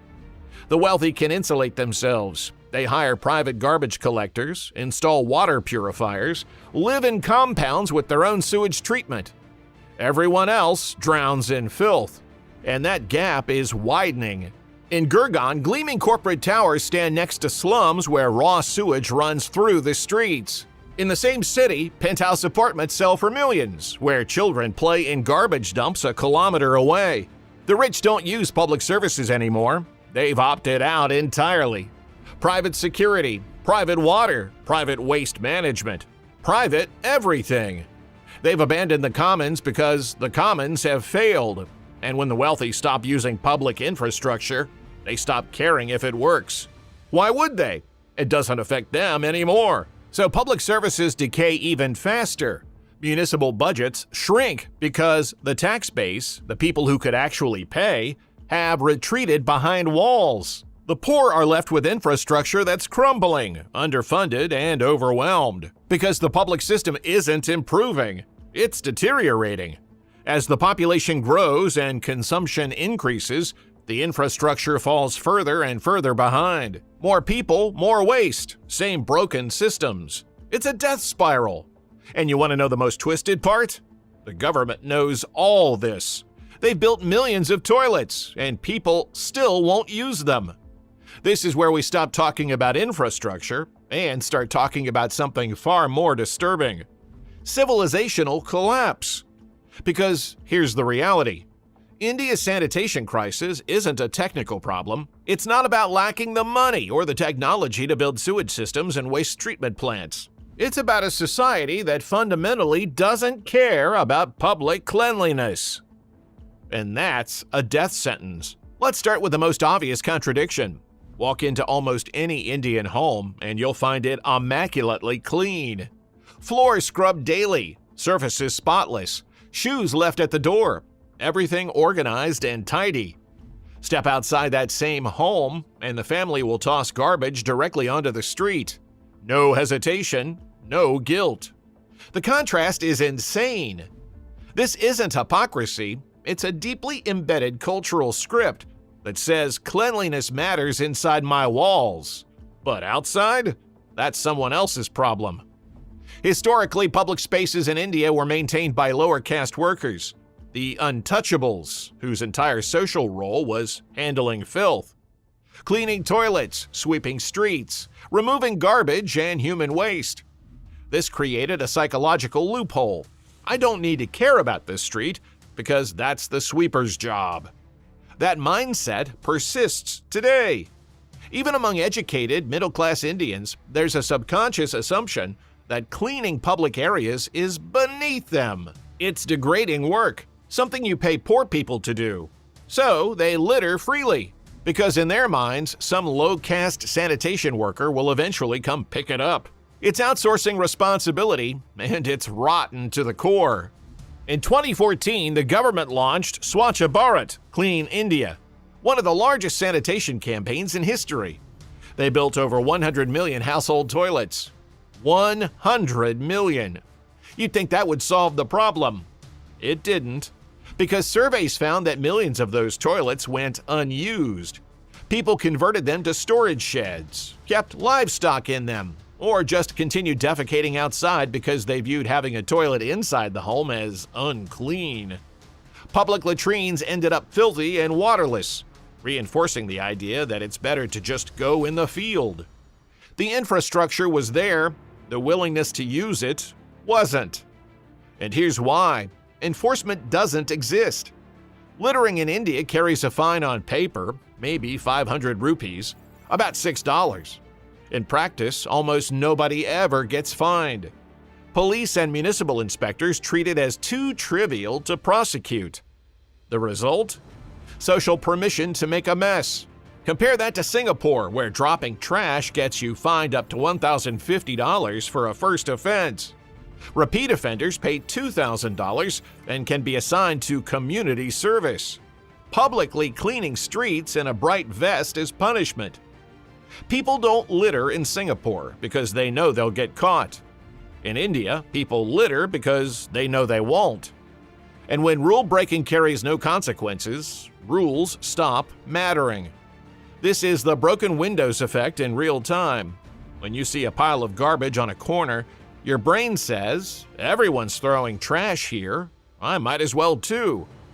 One piece of litter becomes 10, 10 becomes 100, 100 becomes a permanent dump. And nobody stops it. The few times authorities try to enforce anti-littering laws, corruption undermines everything. An inspector catches someone dumping garbage illegally. The fine is 500 rupees. The offender offers 100 rupees under the table. The inspector takes it and walks away. Everyone learns the same lesson. Rules are negotiable. Laws don't matter if you know how to work the system. And everyone knows how to work the system. This creates a culture where civic responsibility becomes almost laughable. A person who actually walks to a trash bin instead of littering is seen as naive. Why bother when nobody else does? The social pressure runs in reverse. Instead of shame for breaking rules, there's almost pride in gaming them. But here's the truly insane part. Remember those sacred rivers? The Ganges is worshipped as a goddess, Mother Ganga. Hindus believe her water purifies sins and can't be defiled, so they dump everything into her. Plastic idols coated in toxic paint, garlands, ritual offerings wrapped in non-biodegradable materials, half-burnt corpses, industrial waste. And they don't see it as pollution, they see it as devotion. Spiritual purity has been completely divorced from physical reality. The river can be visibly toxic, foaming with chemical froth, choked with garbage, reeking of sewage, and devotees will still call it holy, still bathe in it, still drink it, because admitting the Ganges is filthy feels like blasphemy. So they don't admit it, and the river keeps dying. This is the disconnect that's killing India, a government that brags about space missions and digital transformation, while tens of millions still defecate in the open. A culture that worships cleanliness inside the home, but treats public spaces like dumping grounds. A society that builds 100 million toilets and then doesn't use them. It's not poverty, it's not lack of resources. It's a collapse of collective responsibility. And it's getting worse. Because when basic civic order breaks down and stays broken, everything else follows. So, where does this end? Because it has to end somewhere. Not with a dramatic collapse, not with India suddenly ceasing to exist, but with a slow, grinding decay that hollows out everything the country is trying to build. Here's what's already happening. India's so-called demographic dividend, its young, massive workforce, is being poisoned before it even enters the labor market. Children growing up in filth develop stunted bodies and impaired brains. They struggle in school. They earn less as adults. They're sick more often. This isn't a future problem. It's happening right now. Studies directly link high open defecation rates to severe cognitive deficits in children. Not just physical stunting, mental stunting. The mechanism is brutal. When a child's body is constantly fighting infections from fecal contamination, it diverts resources away from brain development. The immune system is in permanent crisis mode. These kids fall behind in school, not because they're less intelligent, but because their brains literally didn't get the nutrients and development time they needed. By age 5, the damage is done. An entire generation is being sabotaged at the neurological level. And India needs that generation. The country's entire economic future depends on having a young, educated, productive workforce. Instead, it's getting millions of workers whose potential was destroyed before kindergarten. That's not a demographic dividend. That's a demographic disaster waiting to unfold.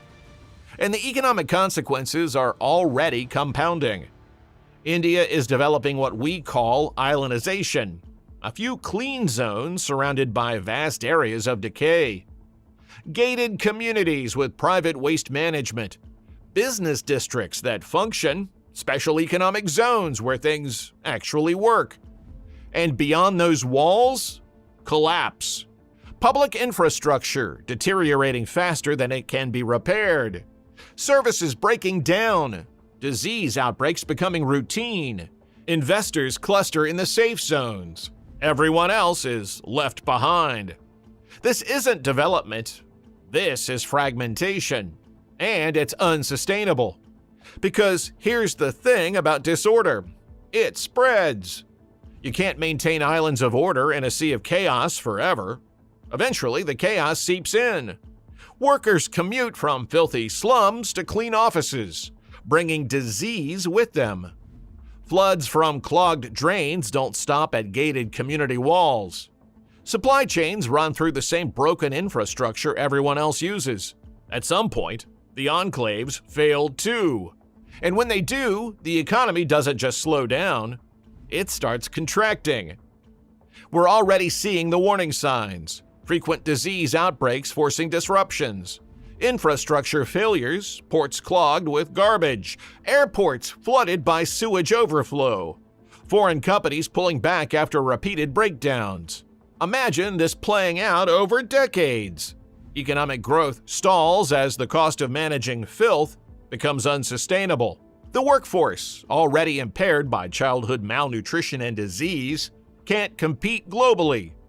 Capital flees to cleaner countries.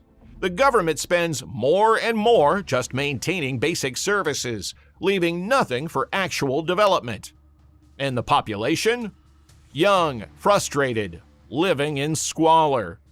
That's not a recipe for prosperity, that's a pressure cooker. And here's the most disturbing part. When governments can't manage visible basics like garbage and sewage, people stop trusting them for anything. If the state can't keep the streets clean, why follow its laws? If rules aren't enforced for littering, why obey traffic rules, tax rules, building codes? Institutional authority collapses when it fails at the fundamentals. We're watching it happen in real time. People see municipal workers who are supposed to collect garbage instead taking bribes to ignore illegal dumps. They see police who won't enforce littering laws but will shake down motorists for cash. They see politicians cutting ribbons on new sewage plants that never actually function. Every broken promise, every failed initiative, every visible pile of uncollected trash, it's proof that the system doesn't work. And when people believe the system doesn't work, they stop participating in it. They stop paying taxes because it'll just get stolen anyway. They stop reporting problems because nobody will fix them. They stop voting because all politicians are the same. Cynicism becomes the default setting. Corruption flourishes because people assume the system is broken anyway. Vigilante groups and local mafias fill the void. Where government services fail, communities retreat into tribalism because collective national identity means nothing when your daily reality is wading through sewage. This is how civilizations fall. Not with invasions or wars, but with the slow suicide of civic virtue. And it starts with something as simple as garbage on the street. Because a society that can't act collectively to keep its environment clean cannot act collectively on anything harder. And everything else is harder. That number will only grow. At some point, the entire economy becomes a losing battle against entropy. More people, more waste. Same broken systems. The gap widens, the islands shrink, the chaos spreads, and the dream dies. Not because India lacks talent or ambition or resources, but because it couldn't figure out how to take out the trash. Here's the brutal truth. India's collapse won't begin in the stock market. It won't start with war or famine or natural disaster. It'll begin in the gutters, in the rivers choked with sewage, in the children stunted by fecal contamination before they're 5, in the workforce too sick to work, in the investors who take their money elsewhere, in the slow, grinding realization that a nation can't ascend when its foundations are rotting. A superpower needs more than economic growth and space programs. It needs to be able to clean up after itself. And right now, India can't. The question isn't whether this is embarrassing. The question is whether it's already too late. Can a country of 1.47 billion reverse a collapse that's been building for decades? Can it overcome cultural conditioning, caste prejudices, and institutional failure to finally care about the commons? Or will we watch one of the world's oldest civilizations choke on its own waste? Let us know what you think in the comments. And if you want to see how other nations are failing in ways they don't even realize, subscribe to Fall of Nations. Because the collapse is never where you think it is. It's in the places nobody wants to look. Iran used to be called the Paris of the Middle East. Before 1979, Tehran had nightclubs, Western universities, women in miniskirts, and a booming middle class. It was modern, it was ambitious, it was on track to become a global powerhouse. Then came the revolution. Clerics seized power. Freedom was buried under black veils, and paradise was replaced by a theocracy obsessed with control. Overnight, women were forced into hijabs, music was banned, dissent was criminalized, and the country, once filled with hope, became a cautionary tale. Today, Iran holds the world record in honor killings. It ranks 140th out of 177 countries for women's inclusion, justice, and security. Its youth unemployment is over 20%, and protesters are now dying in the streets for the right to show their hair. This isn't just the story of one country's fall, it's a warning, because when ideology replaces freedom, hell follows. Let's break down exactly how radical Islam turned one of the most promising nations in the Middle East into a living nightmare. Walk through Tehran in the 1970s and you'd swear you were in Paris. Sidewalk cafes overflowed with laughter and cigarette smoke. Jazz clubs pulsed until dawn, their neon signs bleeding color into rain-slicked streets. Women in miniskirts strode confidently into university lectures, their high heels clicking against marble floors. Men in tailored suits sipped imported whiskey in rooftop bars, gazing out at a skyline that glittered with ambition and promise. This was the Iran the world watched with envy. Under the Shah's White Revolution, the country had undergone one of the most aggressive modernization campaigns in history. Highways carved through ancient deserts like fresh scars. Factories rose from farmland, their smokestacks painting the horizon. Universities modeled after Oxford and the Sorbonne churned out engineers, doctors, lawyers, an entire generation trained to build a superpower. Iran wasn't just catching up with the West, it was racing to surpass it. And the Shah wasn't shy about his ambitions. He envisioned Iran as the Japan of the Middle East, an industrial titan. He poured billions into infrastructure, education, and healthcare. Dams held back rivers, power plants hummed, steel mills glowed orange through the night. He opened the doors to foreign investment, and the money came flooding in. Women mixed freely with men in public spaces. They served as judges, ministers, athletes, artists. The literacy rate was climbing rapidly, from just 36.5% in the 1970s to what the government projected would be near universal education within a generation. Oil wealth flooded government coffers, and for the first time in centuries, ordinary Iranians believed their children would live better lives than they did. By 1978, Iran's GDP had reached over $90 billion. Its currency was rock solid, 71 riyals to a single US dollar. Its military was the fifth largest in the world. Its national airline flew to many major cities on Earth. Foreign investors couldn't write checks fast enough.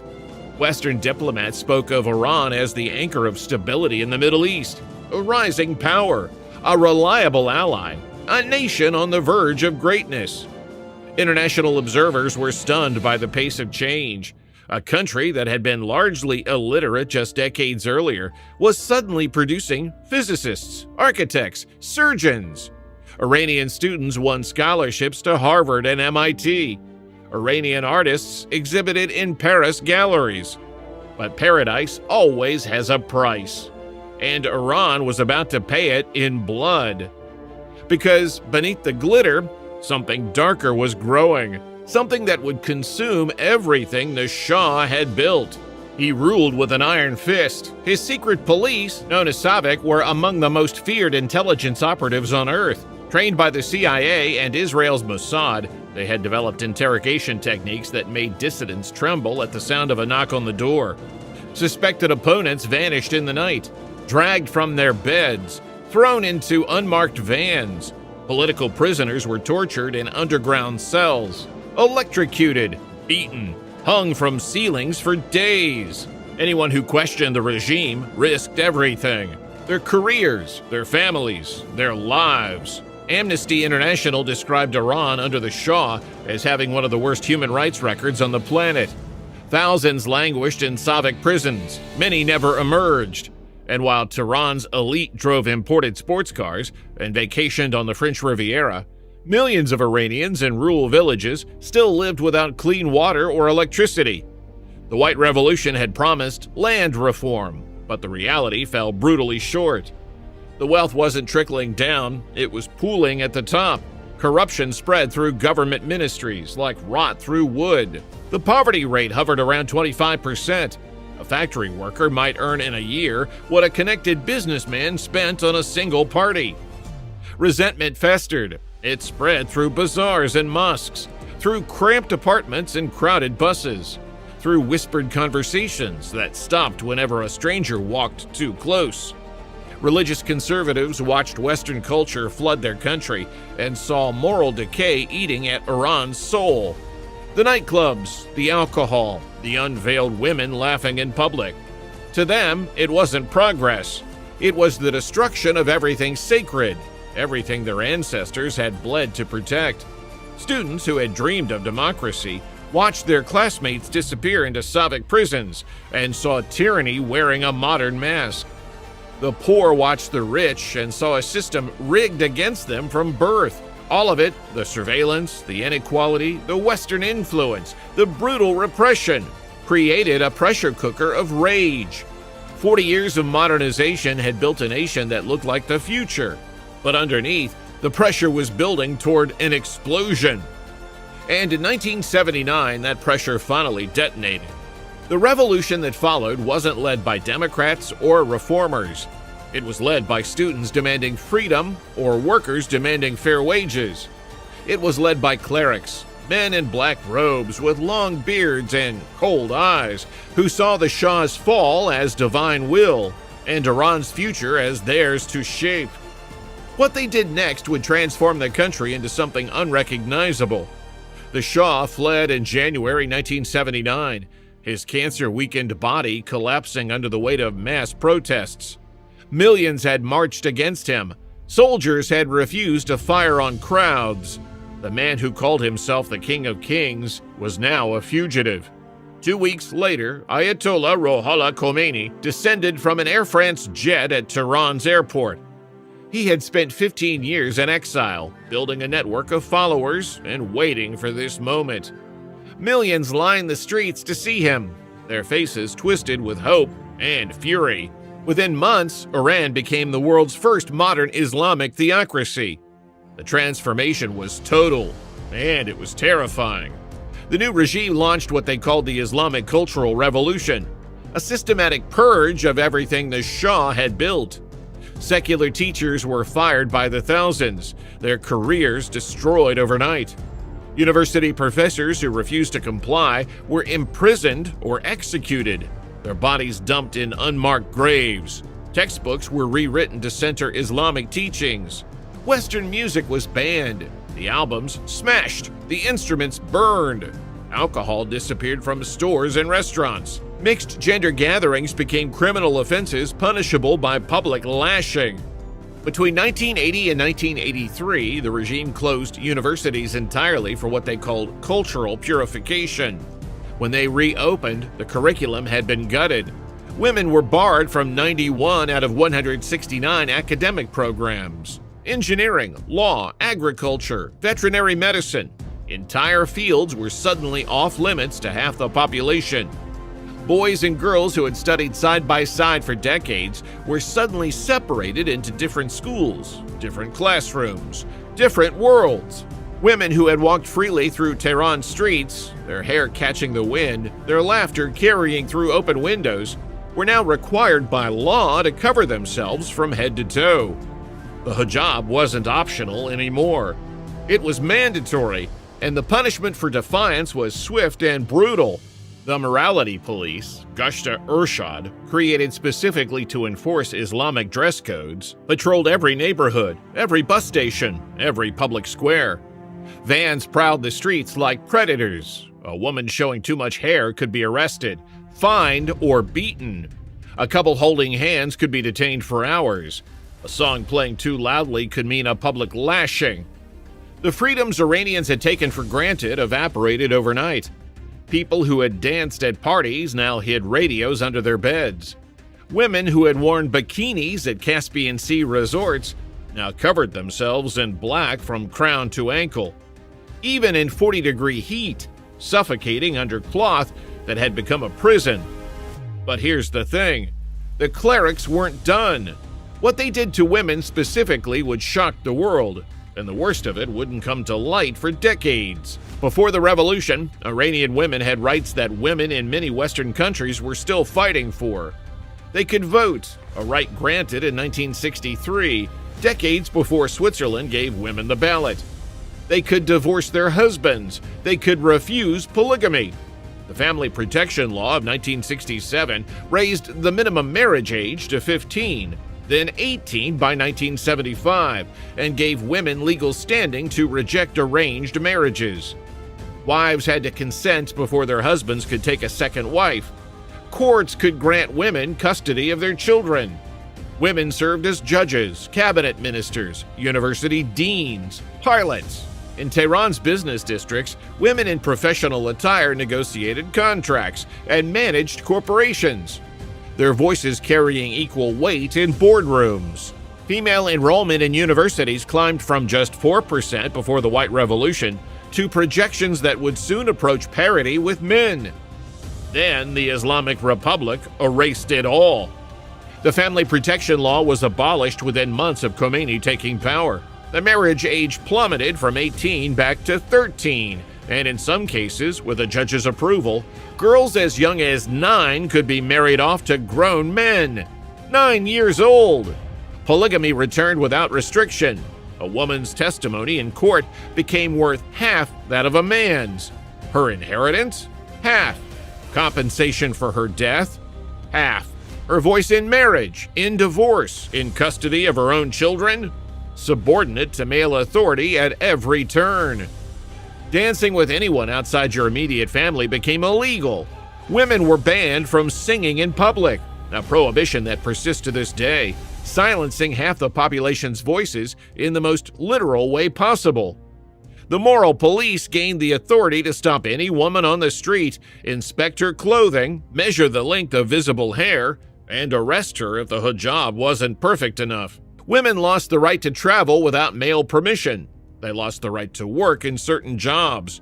They lost the right to watch men play sports in stadiums. They were pushed out of public life and locked into the private sphere, monitored, controlled, silenced. And the violence? The violence is staggering. It's the kind of violence that should make headlines every single day, but instead gets buried in statistics that most people never see. According to academic estimates cited by Iran's own state-run ISNA news agency, between 375 and 450 honor killings occur every year. But human rights organizations say the real number is far higher, because so many deaths are falsely reported as suicides or accidents.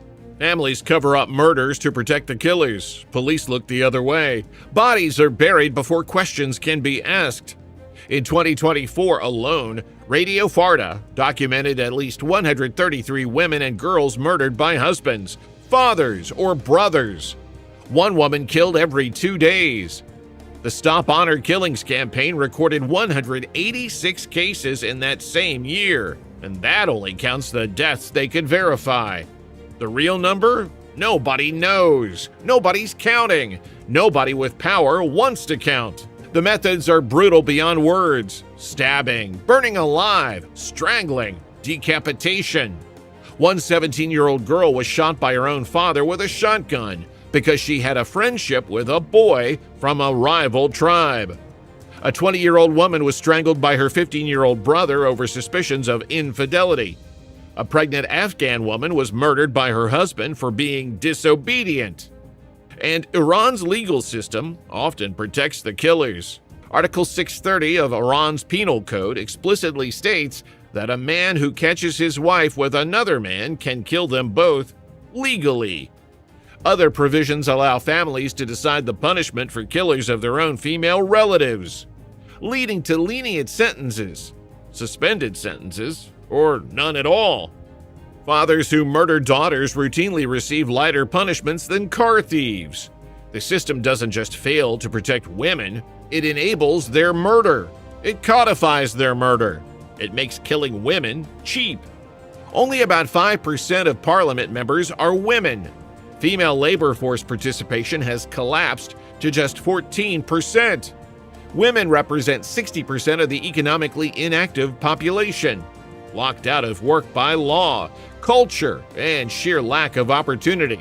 And in September 2022, the world watched as a young woman named Masha Amini was beaten to death by morality police for wearing her hijab incorrectly. She was 22. She was visiting Tehran with her family. She was detained outside a subway station, grabbed by officers who decided her headscarf showed too much hair. 3 days later, she was dead. Her skull was fractured. Her body was bruised. The authorities claimed she died of a heart attack. No one believed them. Her death ignited protests across Iran and around the globe, women burning their headscarves, crowds chanting, "Woman, life, freedom," in a fury that hadn't been seen since 1979. But Iran's nightmare didn't stop with women. The clerics hollowed out the entire nation, and the economy reveals just how deep the rot goes. Here's a number that tells you everything you need to know about what happened to Iran. In March 1978, $1 US was worth 71 Iranian rials. By the end of 2024, that same dollar was worth over 820,000 rials on the black market. As of late 2025, it climbed past 1.2 million. The currency hasn't just declined, it's collapsed into near worthlessness. Money that could once buy a house now barely covers a meal. Savings accumulated over a lifetime have evaporated like water on hot pavement.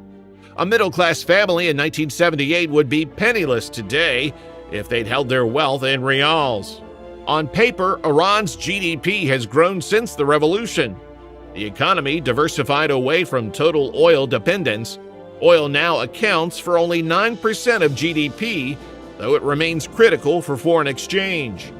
Infrastructure reached rural areas that the Shah had neglected. Poverty rates dropped from around 25% in the 1970s to under 10% by 2014. But those numbers hide a devastating truth.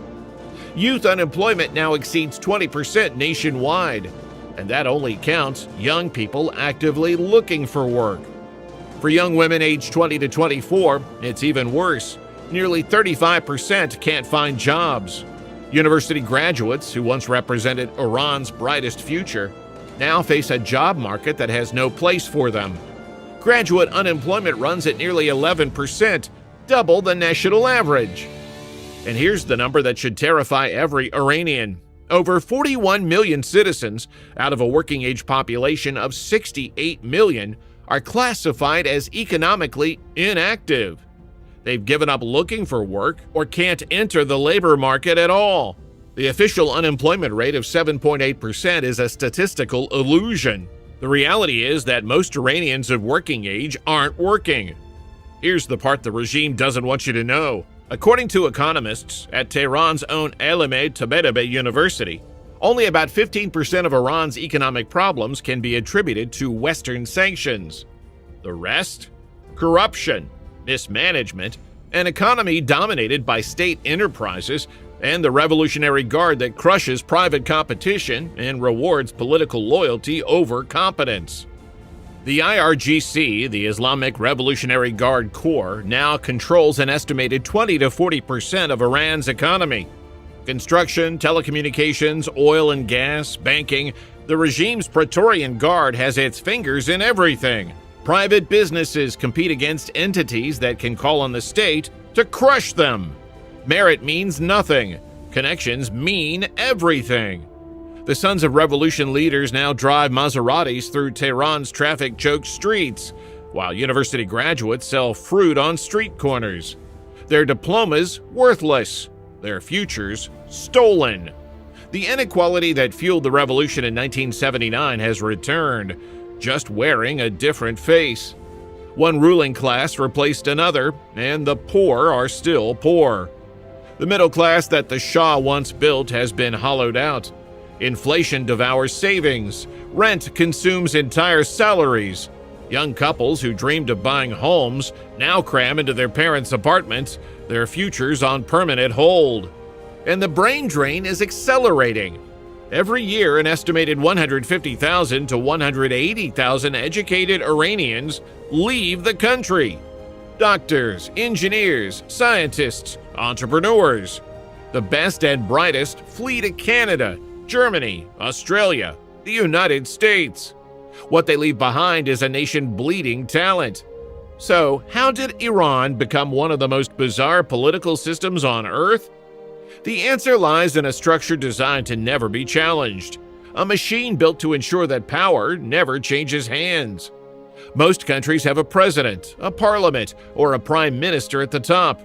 Iran has the supreme leader, one man who controls everything: the military, the intelligence services, the judiciary, foreign policy, the economy, education, defense, even the multi-billion-dollar religious foundations that operate as a shadow government. He isn't elected by the people, he's selected by an assembly of experts, 80 to 90 clerics who theoretically review his performance. But here's the catch: the assembly of experts is itself overseen by the Guardian Council, whose members are appointed by the supreme leader and the parliament. It's a closed loop, a snake eating its own tail, a system designed to ensure that power never leaves the hands of the clerics who seized it in 1979. The Guardian Council, 12 men chosen by the supreme leader or approved by parliament, has the authority to veto any law and disqualify any candidate from running for office. Want to be president? The Guardian Council decides if you're allowed to try. In most elections, the majority of candidates are disqualified before voters ever see their names. Democracy in Iran is a performance. The clerics write the script, choose the actors, and decide the ending before the curtain rises. Win an election anyway? You still need the supreme leader's approval before taking office. And here's the most revealing detail of all. The Iranian constitution explicitly states that it's illegal to supervise the activities of the supreme leader. The most powerful person in the country is by law above accountability. He cannot be investigated, cannot be prosecuted, cannot be removed by any normal mechanism. He answers to no one, not the people, not the parliament, not even God, if you believe the cleric's own theology. The result? Iran scores lower than Saudi Arabia on the Economist Democracy Index, lower than Russia, lower than Venezuela. The people who chanted for freedom in 1979 built a system with even less of it than what they overthrew. And here's the most terrifying part. The system was designed to never fall. But something is changing. The internet has cracked open Iran's walls. Younger generations, 70% of the population is under 35, have seen what life looks like in the rest of the world. They've watched videos of women walking freely in Istanbul and Seoul, their hair catching the wind. They've heard music their government tried to silence. They've communicated with people in countries that don't execute women for showing their hair, don't imprison men for dancing, don't murder daughters for falling in love with the wrong person. And they're demanding more. The woman life freedom protests that erupted after Mahsa Amini's murder weren't just about one death. They were about decades of suffocation. Women publicly burned their hijabs, knowing they could be killed for it. Men marched beside them. Students occupied universities. Workers went on strike. The regime cracked down hard. Hundreds were killed. Over 20,000 arrested. Young protesters were executed after sham trials that lasted minutes. But the protests didn't die.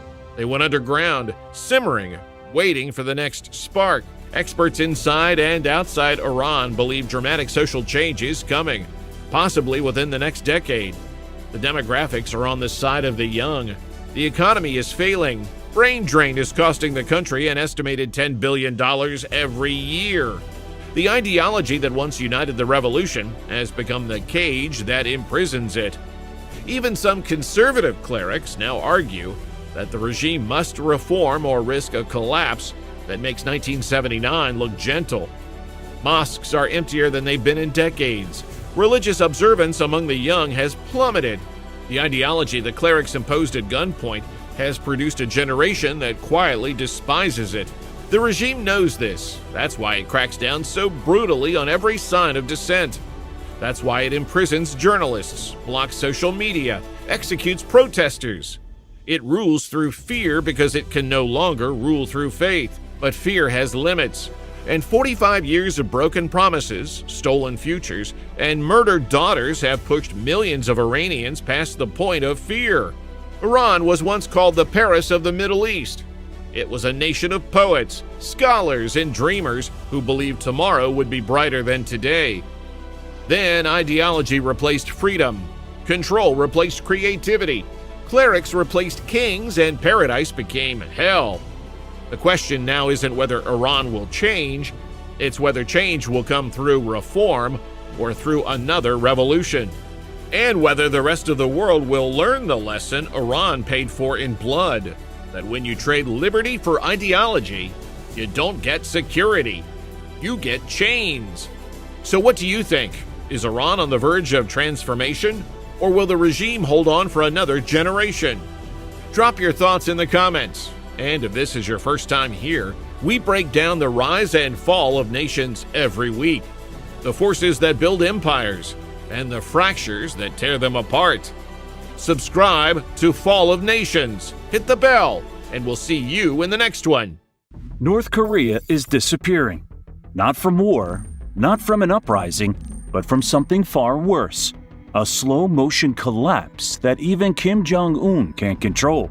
The cracks are showing. And you won't believe what will truly erase North Korea from the map. On December 5th, 2023, the world saw something no one expected. Kim Jong-un, one of the most ruthless dictators alive, on the verge of tears. Speaking to a room full of mothers in Pyongyang, he begged North Korean women to have more children. A dictator doesn't do that unless something is very, very wrong. Behind North Korea's closed borders, the truth is even darker than it seems. The country is facing a population collapse so severe that experts believe it could wipe North Korea off the map, not in 100 years, but in our lifetime. And it's not just about birth rates. The military is shrinking. The economy is failing. Even North Korea's nuclear program is at risk. So what's really happening inside the world's most secretive state? And what happens when a nuclear-armed dictatorship starts to fall apart? Let's find out. This wasn't just a one-time moment of weakness. On January 1, 2024, Kim Jong-un officially declared North Korea's declining birth rate a national emergency. According to South Korean intelligence reports cited by Yonhap News Agency, he made population growth a top national priority for 2024. Placing it right alongside his nuclear weapons program. Let that sink in. For years, North Korean propaganda has been all about strength, weapons, and crushing enemies. Now, the regime's own state newspaper, Rodong Sinmun, is publishing weekly articles on birth rates, calling population growth vital for the revolutionary cause. Why the sudden panic? Because the countdown to North Korea's disappearance has already begun. According to the UN Population Division's 2023 data, North Korea's fertility rate has dropped to 1.79 births per woman, far below the 2.1 needed to sustain a stable population. The CIA's 2024 World Factbook backs this up, confirming that every year more North Koreans are dying than being born, and it's only getting worse. March 2024 projections from the Lowy Institute predict that by 2034, North Korea's population will begin an irreversible decline. By 2050, The UN Demographics Unit estimates its working-age population will shrink by 20%. By 2100, based on Population Research Bureau models, North Korea could lose half its people. And it's not just North Korea. The entire region is suffering from a demographic collapse. South Korea's birth rate? 0.75, one of the lowest in the world, according to official South Korean statistics from February 2024. Japan? 1.2, based on 2023 data from the Japanese Ministry of Health. China? 1.7, according to a January 2024 report from China's National Bureau of Statistics, which also confirmed consecutive population declines in 2022 and 2023. The first time China's population has shrunk since the Great Famine of 1959 to 1961. But here's the difference. South Korea, Japan, and China can compensate. They have technology, automation, and immigration. According to the International Federation of Robotics 2023 World Robotics Report, South Korea operates 1,012 industrial robots per 10,000 manufacturing workers, the highest in the world. Japan ranks third globally with 419 robots per 10,000 workers, and China, despite its lower density of 470, now accounts for over half of all new robot installations worldwide. North Korea? It has nothing. No advanced technology, no automation, no outside help. While wealthy countries find solutions, North Korea is on a collision course with extinction. And that brings us to the most shocking paradox of all. A desperately poor nation is experiencing the birth rates of rich countries. That's not how this is supposed to work. Poor countries typically have high fertility rates. Statista data from 2022 shows that sub-Saharan Africa averages 4.53 births per woman. Afghanistan, 4.52. Even Mongolia maintains 2.77, according to their National Statistical Office. So why is North Korea breaking every rule of population science? And what happens when a nuclear-armed dictatorship starts to vanish? The answer takes us back to a moment when everything changed, not just for North Korea, but for the entire world order. After the Korean War ended in 1953, the population surged from 8.4 million to 15 million in just 2 decades, according to North Korean census data verified by the UN.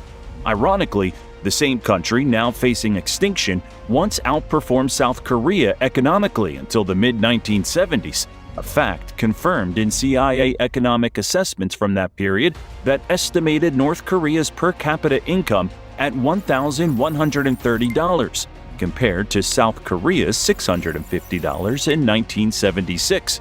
These are not just statistics, they represent dramatic shifts in real human lives. Professor Hazel Smith of the School of Oriental and African Studies, who conducted extensive research inside North Korea throughout the 1990s, documented how post-war economic success created an illusion of unstoppable progress. Between 1955 and 1975, North Korean propaganda didn't just claim superiority over the South, it boasted that North Korea would soon overtake Japan economically, and for a while it seemed plausible. State media flooded citizens with images of massive industrial complexes, modern apartment blocks, and an expanding education system. For ordinary North Koreans, this wasn't just government spin, it was real, tangible progress. Choi Min-ho, a defector who grew up in North Korea during the 1960s, told researchers at Seoul National University, "We truly believed we were building paradise. My parents had electricity, assigned housing, and free education for their children. Food distribution worked. My father, a factory manager, received special rations, including cooking oil and sugar. Those were luxuries at the time." But beneath the surface, the cracks were already forming. When global oil prices skyrocketed during the 1973 OPEC crisis, North Korea's Soviet-backed economy took a fatal hit. According to declassified Soviet economic reports, North Korea's trade deficit tripled between 1974 and 1976 as energy costs soared. The government had no answers. It couldn't adapt, and with fewer resources to sustain its people, it turned to population control. By the early 1980s, the fertility rate collapsed from 5 children per woman to just 2.8, according to UN Population Division data. It was the first sign of the demographic disaster unfolding today. Then came the real catastrophe. From 1994 to 1998, North Korea suffered one of the worst famines in modern history, the so-called Arduous March. It wasn't just a food shortage, it was a mass death event. Scholars and humanitarian organizations estimate the death toll ranged between 600,000 to 3 million people, anywhere from 3% to 10% of North Korea's population. Think about that for a moment. Up to 1 in 10 North Koreans may have starved to death in just 4 years.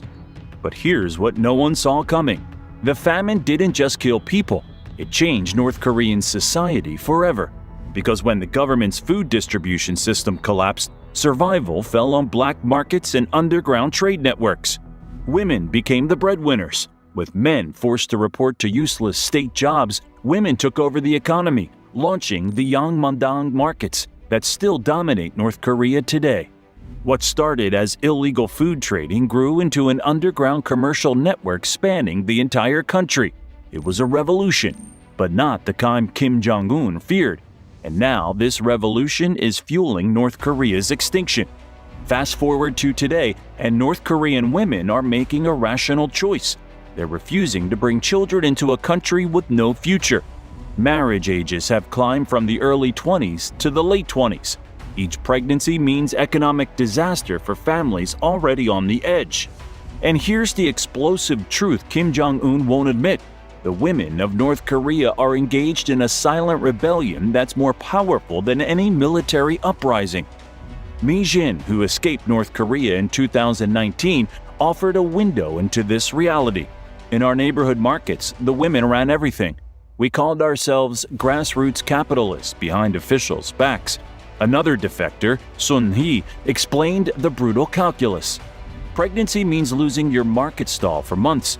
Women would pay 2 months' earnings for illegal Chinese birth control rather than lose their livelihood. This is a generational change in action. My mother had 4 children because the state gave us rations, said one defector. I couldn't feed even one child without working 12 hours daily at the market. Multiply these individual decisions across millions of households, and you're watching a nation slowly erase itself. The regime's desperate attempts to reverse this trend reveal just how little they understand the crisis. They've banned contraception, criminalized abortion, offered financial incentives, and even created mandatory matchmaking events for unmarried employees. But they've missed the fundamental reality. In a country where the average state salary equals about $5 monthly, governmental baby bonuses of $20 make little difference when black market activities bring 10 times that amount.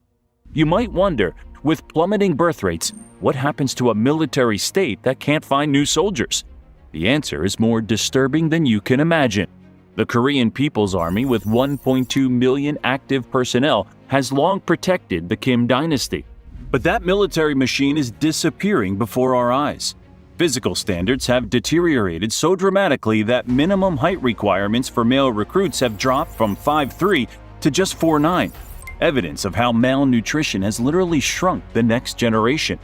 A defector who served in an artillery unit near the DMZ from 2013 to 2020 described the absurd reality of today's North Korean military in a 2023 interview with researchers from the Database Center for North Korean Human Rights. We spent 4 months a year farming, not training. We were soldiers who farmed, not farmers who occasionally trained. His unit conducted live fire exercises only twice in 7 years. We shouted bang during exercises to save ammunition, he revealed. Our commanders would receive awards for ammunition conservation while we practiced with wooden mock-ups of weapons. The deterioration extends even to elite units. According to a 2023 report by South Korea's National Intelligence Service cited in the Korea Herald, the previously well-equipped Pyongyang Defense Command, responsible for protecting the capital and Kim regime, has begun cultivating large vegetable gardens on its training grounds. Satellite imagery analyzed by NK News in January 2024 confirmed extensive agricultural activity on what were previously parade grounds and artillery practice ranges. But here's a nightmare scenario keeping Pentagon officials awake at night. What happens to North Korea's nuclear weapons when the country can no longer maintain them? Even North Korea's prized nuclear program faces a personnel crisis. The specialized scientists needed for missile development requires years of advanced training. As the educated population shrinks, finding qualified candidates becomes impossible. According to a March 2023 report from the James Martin Center for Non-Proliferation Studies, North Korea has begun recruiting teenagers with mathematical aptitude from special science schools for accelerated training, a desperate measure to maintain the weapons program as the country depopulates. The physical transformation of North Korea is becoming visible through satellite analysis. Research organizations like 38 North and NK News regularly publish imagery showing changes in population patterns, particularly in rural areas.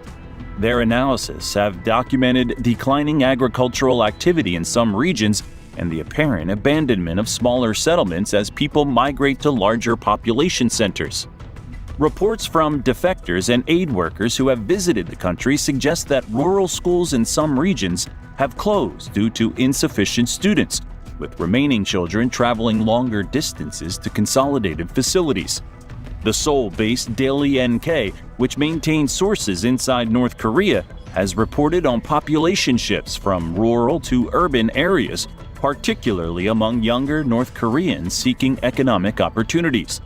But while other aging nations adapt through technology, North Korea faces a unique disadvantage that's accelerating its decline. It's one that will shock you when you understand its full implications. What separates North Korea from other aging nations is its technological isolation. While Japan and South Korea offset demographic decline through automation, North Korea remains largely disconnected from modern technology. According to South Korea's Ministry of Unification's 2023 report on the North Korean economy, manufacturing productivity per worker in North Korea is estimated at just 4% of South Korea's level. The vast majority of factories operate with machinery dating from the 1970s and 1980s, much of it originally imported from the Soviet Union or China. The digital divide with the outside world is equally stark. According to Martin Williams, a researcher at the 38 North Project who specializes in North Korean technology, only about 0.1% of North Koreans, primarily senior officials, researchers at major institutions, and certain military commanders, can access even a heavily censored version of the internet called Kwangmyong, Bright Star. This closed national intranet, documented in a 2024 report by the Committee for Human Rights in North Korea, contains only government-approved content primarily consisting of scientific papers, propaganda, and educational materials that have been manually reviewed and approved. The vast majority of North Koreans have never seen a real web page or sent an email.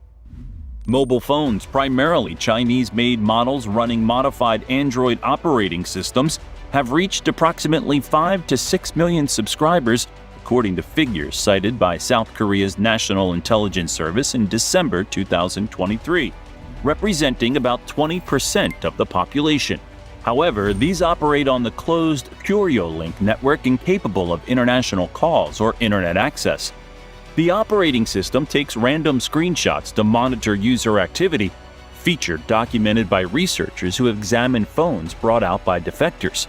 According to Recorded Future, a threat intelligence company that monitors North Korean cyber activity, these phones automatically delete unauthorized files and monitor communications for politically sensitive terms. This digital isolation creates not just economic disadvantages, but also severely limits access to information that might change how the population views its situation. The average North Korean has no conception of how rapid demographic change might affect their future, explains Dr. Park So-kil, Director of Liberty in North Korea, an organization that assists North Korean refugees. They're experiencing individual economic hardship without understanding the systemic population collapse that contributes to it. For American defense planners, North Korea's demographic challenges create significant long-term security concerns. Pentagon and State Department officials have acknowledged in various public statements that a demographically weakened North Korea would become increasingly unstable. The U.S. Department of Defense regularly conducts exercises that include scenarios involving instability on the Korean Peninsula, as mentioned in unclassified portions of defense planning documents. Security experts widely recognize that one of the most serious challenges in any North Korean instability scenario would be securing nuclear weapons and materials. While specific operational details remain classified, numerous policy experts from institutions like the RAND Corporation and the Center for Strategic and International Studies have published analysis suggesting that securing North Korea's nuclear infrastructure would require substantial military resources deployed rapidly.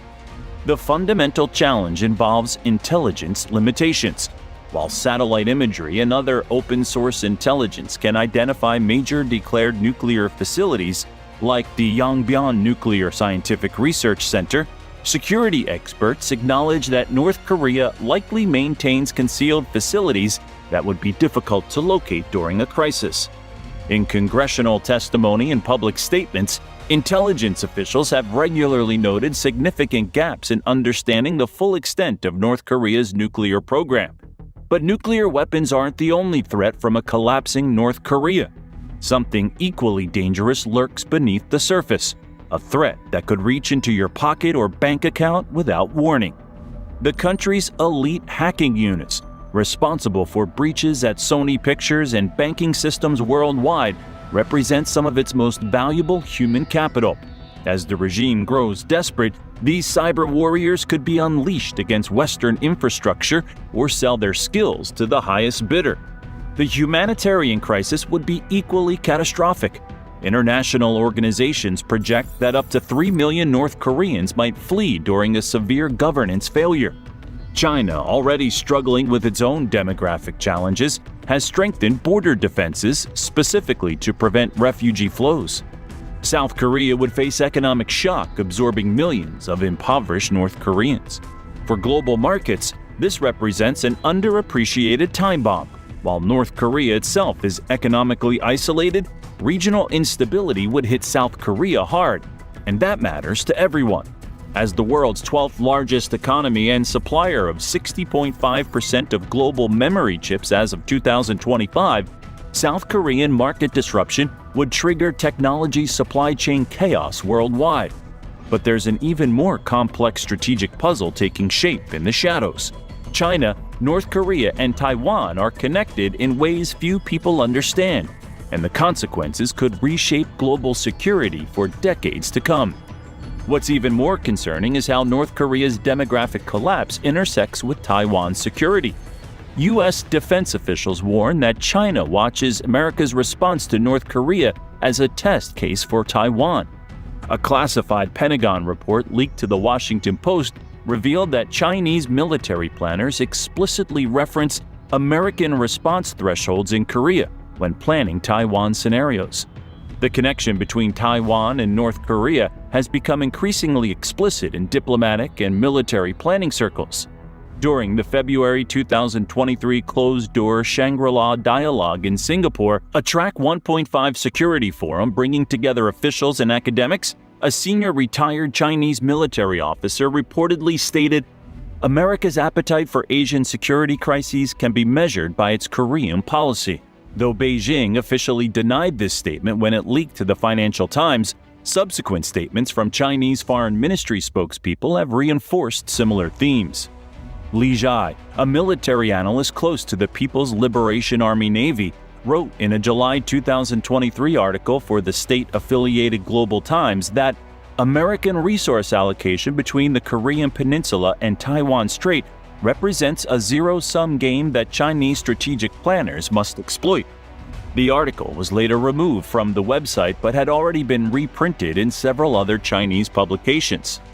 A classified Pentagon report prepared for Congress in September 2023, portions of which were declassified in early 2024, revealed that Chinese military planners explicitly reference American response thresholds in Korea when discussing Taiwan contingency planning.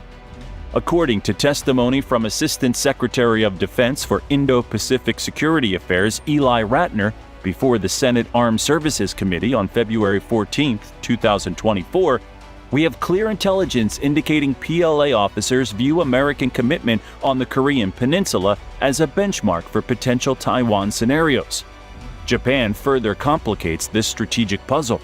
Japanese defense white papers now explicitly link North Korean instability and Taiwan security as interconnected challenges requiring coordinated responses. Each nation in this complex web is preparing for the inevitable, North Korea's demographic implosion. But there's a wild card that could make everything worse: North Korea's mineral wealth.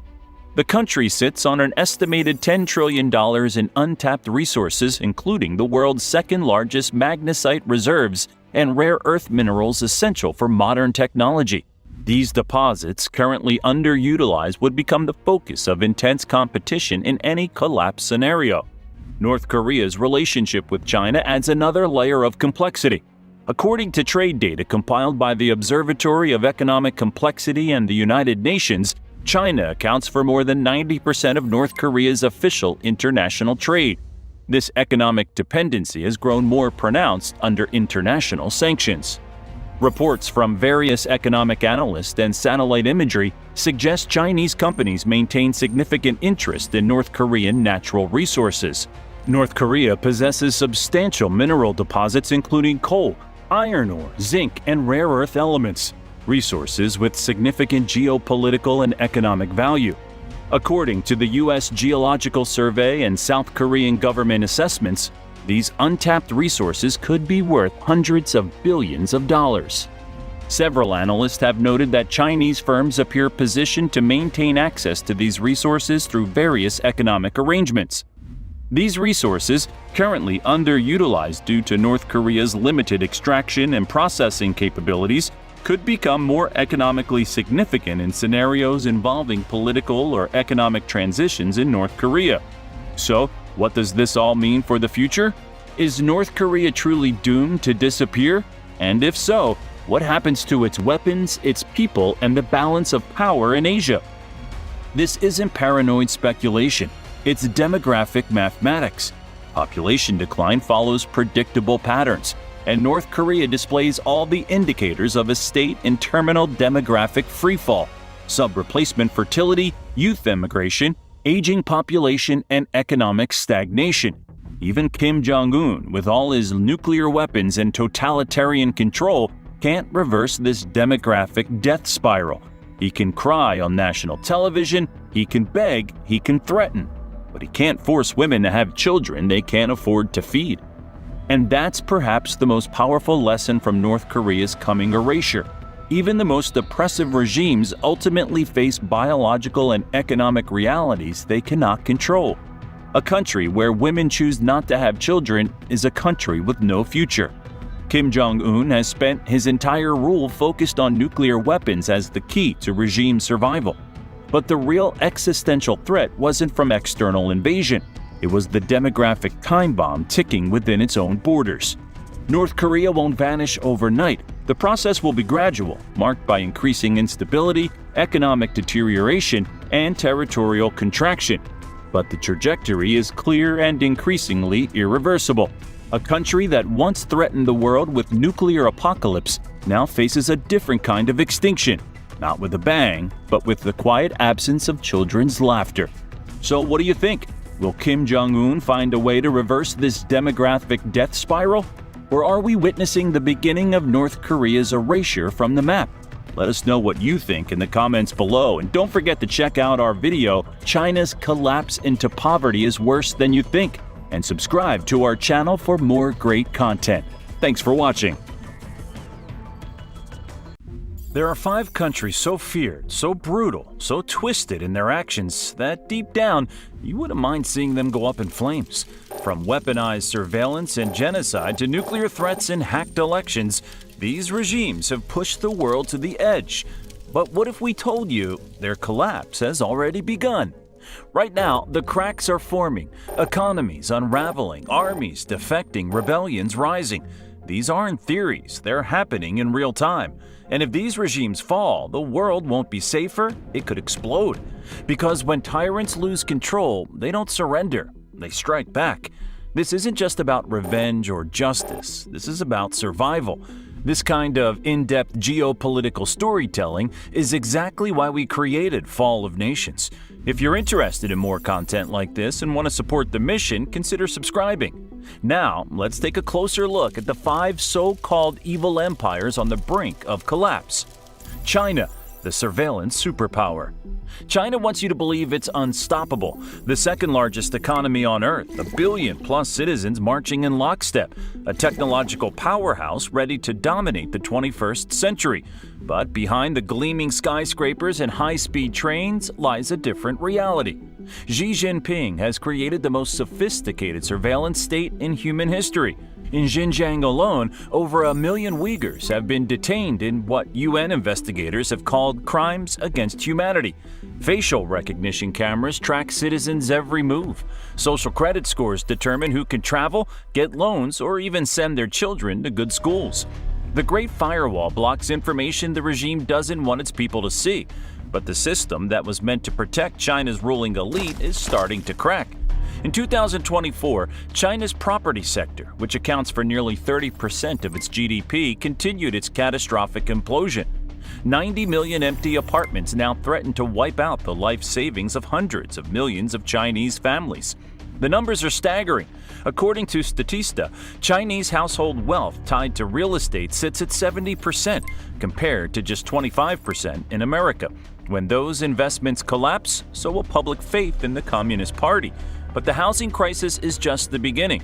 China's birth rate has fallen to a record low of 6.77 births per 1,000 people, less than half the rate needed for population replacement. Despite abandoning the one-child policy, young Chinese couples simply aren't having babies. Housing costs are too high, education is too expensive, and work pressure is too intense. The demographic time bomb is ticking. By 2100, China's population could shrink to around 600 million, less than half its current size. A country can't grow economically with a rapidly declining population. It's basic math. But here's what makes China's situation truly dangerous: water. China is literally running out of water. According to China's Ministry of Ecology and Environment, over 80% of groundwater in major agricultural regions is polluted, much of it too contaminated for any use. The North China Plain, home to 400 million people, faces such severe water shortages that the World Resources Institute identifies it as one of the most water-stressed regions on Earth. Water tables are dropping by 1 meter per year. Without water, China's farms and factories will grind to a halt. Cities will become unlivable. You can print money, but you can't print rainfall. The CCP knows this crisis is existential. That's why China's severe water scarcity is influencing its management of transboundary rivers, potentially leading to restricted water flow to neighboring countries as it prioritizes its own desperate needs. But the most shocking vulnerability in China's entire system? Food security. Despite all its economic power, China has a deadly secret. It cannot feed its own people. China is increasingly dependent on foreign food to survive. In 2023 alone, it imported $215 billion worth of food, according to China Power. Its food self-sufficiency has plummeted from 94% in 2000 to just 66% in 2020, with experts warning it could drop further to 59% by 2030. If a war, pandemic, or climate disaster were to disrupt these imports, the result could be catastrophic, turning COVID-era empty grocery shelves into a distant memory. Throughout Chinese history, dynasties have fallen when they failed to feed the population. The Chinese Communist Party knows this well. It rose to power during a period of widespread hunger. A country that can't feed itself is perpetually vulnerable, no matter how many aircraft carriers it builds. As these multiple crises converge, Xi Jinping faces an impossible choice: loosening control to save the economy or tightening control to prevent instability. Either path leads to disaster. When China falls, it won't be because of military defeat. It will collapse from within as its economic miracle reverses, its water runs dry, and its people lose faith in a system that promised prosperity but delivered surveillance instead. And when that happens, the shockwaves will be felt everywhere. North Korea, the vanishing kingdom. North Korea is disappearing, not from war, not from an uprising, but from something far worse, a slow-motion demographic collapse that even Kim Jong-un can't control. The cracks are showing, and you won't believe what will truly erase North Korea from the map. On December 5, 2023, the world saw something no one expected. Kim Jong-un, one of the most ruthless dictators alive, on the verge of tears. Speaking to a room full of mothers in Pyongyang, he begged North Korean women to have more children. A dictator doesn't do that unless something is very, very wrong. On January 1, 2024, Kim officially declared North Korea's declining birth rate a national emergency. According to South Korean intelligence reports cited by Yonhap News Agency, he made population growth a top national priority for 2024, placing it right alongside his nuclear weapons program. Why the sudden panic? Because the countdown to North Korea's disappearance has already begun. According to the UN Population Division's 2023 data, North Korea's fertility rate has dropped to 1.79 births per woman, far below the 2.1 needed to sustain a stable population. The CIA's 2024 World Factbook backs this up, confirming that every year more North Koreans are dying than being born. And it's only getting worse. March 2024 projections from the Lowy Institute predict that by 2034, North Korea's population will begin an irreversible decline. By 2050, the UN Demographics Unit estimates its working-age population will shrink by 20%. By 2100, North Korea could lose half its people. But here's the shocking paradox. A desperately poor nation is experiencing the birth rates of rich countries. That's not how this is supposed to work. Poor countries typically have high fertility rates. So why is North Korea breaking every rule of population science? Because when the government's food distribution system collapsed during the 1990s famine, survival fell on black markets and underground trade networks. Women became the breadwinners. With men forced to report to useless state jobs, women took over the economy, launching the Jangmadang markets that now dominate North Korea's economy. What started as illegal food trading grew into an underground commercial network spanning the entire country. It was a revolution, but not the kind Kim Jong-un feared. Now, North Korean women are making a rational choice. They're refusing to bring children into a country with no future. Each pregnancy means economic disaster for families already on the edge. Mi Jin, who escaped North Korea in 2019, offered a window into this reality. In our neighborhood markets, the women ran everything. We called ourselves grassroots capitalists behind officials' backs. Another defector, Sun Hee, explained the brutal calculus. Pregnancy means losing your market stall for months. Women would pay 2 months' earnings for illegal Chinese birth control rather than lose their livelihood. The regime's desperate attempts to reverse this trend reveal just how little they understand the crisis. They've banned contraception, criminalized abortion, offered financial incentives, and even created mandatory matchmaking events for unmarried employees. But they've missed the fundamental reality. In a country where the average state salary is just $5 a month, even the government's new incentive of extra food rations twice a year for families with 3 or more children does little to help, especially when black market dealings can bring in 10 times as much every week. With plummeting birth rates, what happens to a military state that can't find new soldiers? The Korean People's Army, with 1.2 million active personnel, has long protected the Kim dynasty, but that military machine is disappearing before our eyes. Physical standards have deteriorated so dramatically that minimum height requirements for male recruits have dropped from 5'3" to just 4'9", evidence of how malnutrition has literally shrunk the next generation. In fact, adult male defectors under 30 are reportedly almost 10 centimeters, about 4 inches, shorter than South Korean 18-year-olds, a stark biological imprint of a nation in decline. A defector who served in an artillery unit near the DMZ from 2013 to 2020 described the absurd reality. "We spent 4 months a year farming, not training. We were soldiers who farmed, not farmers who occasionally trained." Even North Korea's prized nuclear program faces a personnel crisis.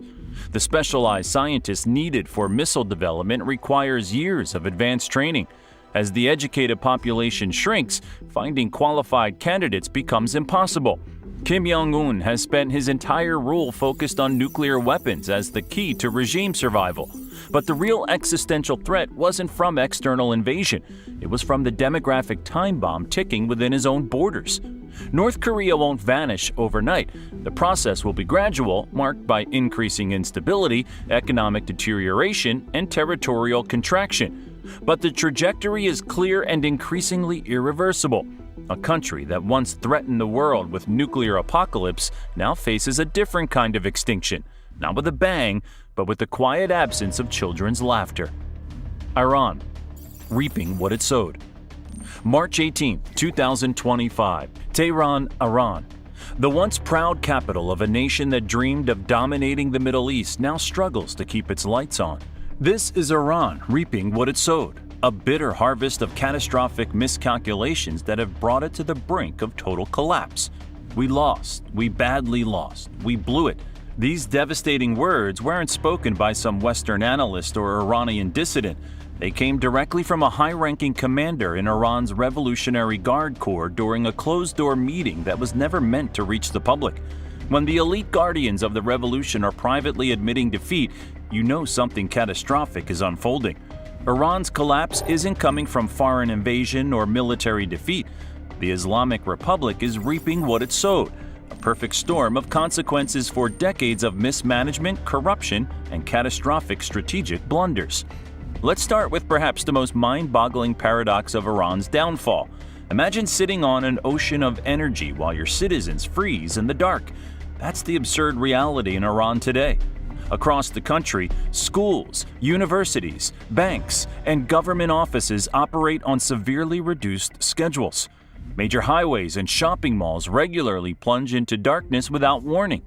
The natural gas deficit, a staggering 260 to 350 million cubic meters daily, has created an energy crisis that would be laughable if it weren't so devastating. Just let that sink in for a moment. Iran possesses the second largest natural gas reserves on the planet, yet its president recently had to make a humiliating public apology while Iran's energy officials were literally begging Iranians to lower their home temperatures by 2 degrees Celsius just to survive the winter.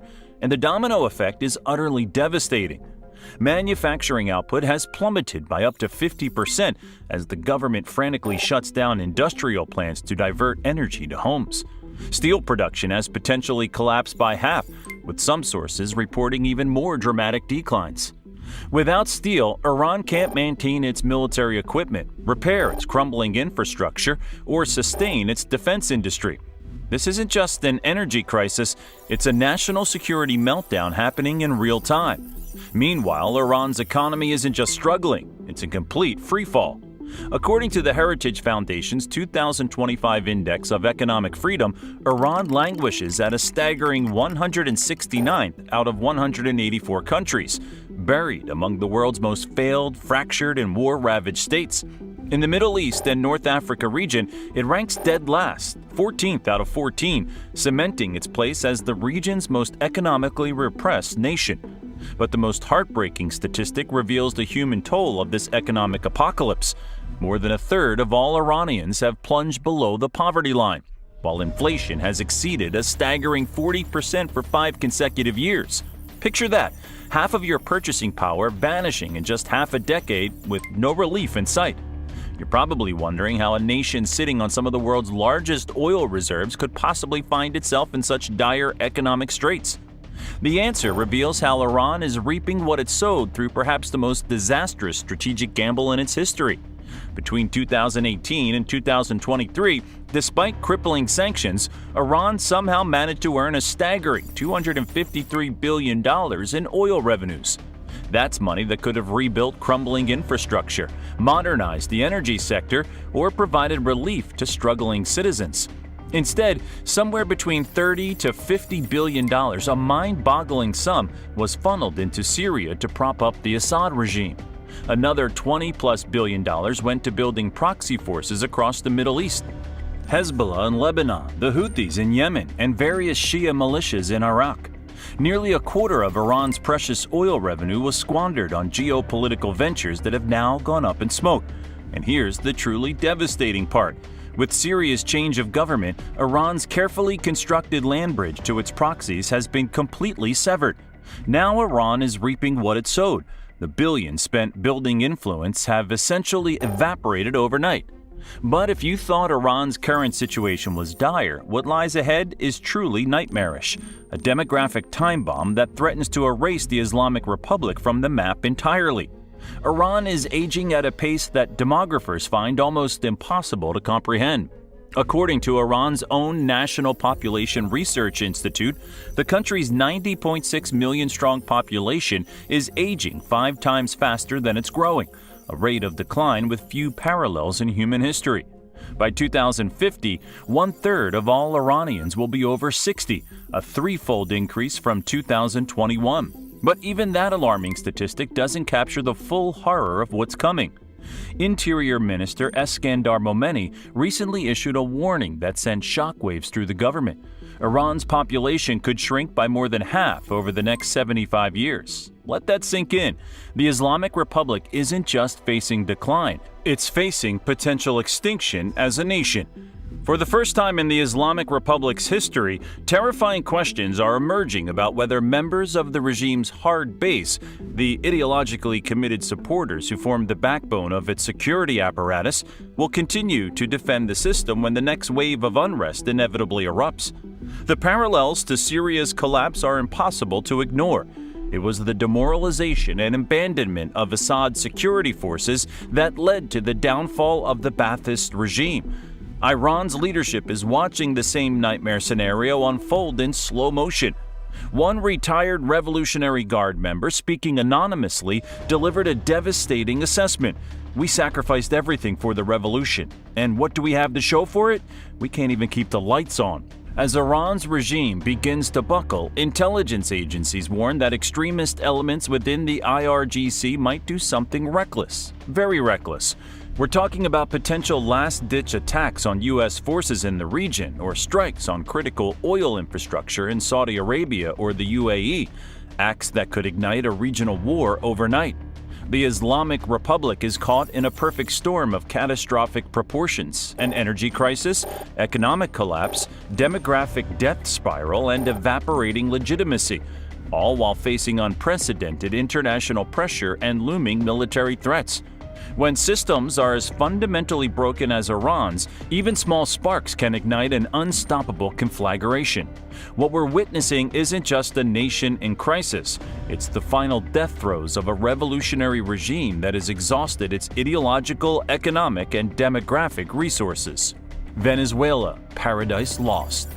Venezuela should be one of the richest countries on earth. It sits on the world's largest proven oil reserves, a staggering 304 billion barrels, more than even Saudi Arabia. Its fertile soil, temperate climate, and abundant water resources should make it an agricultural powerhouse. Instead, Venezuela has become a case study in how to destroy a nation from within. Once the wealthiest country in Latin America, Venezuela now ranks among the poorest. How did a country with such immense natural wealth fall so far, so fast?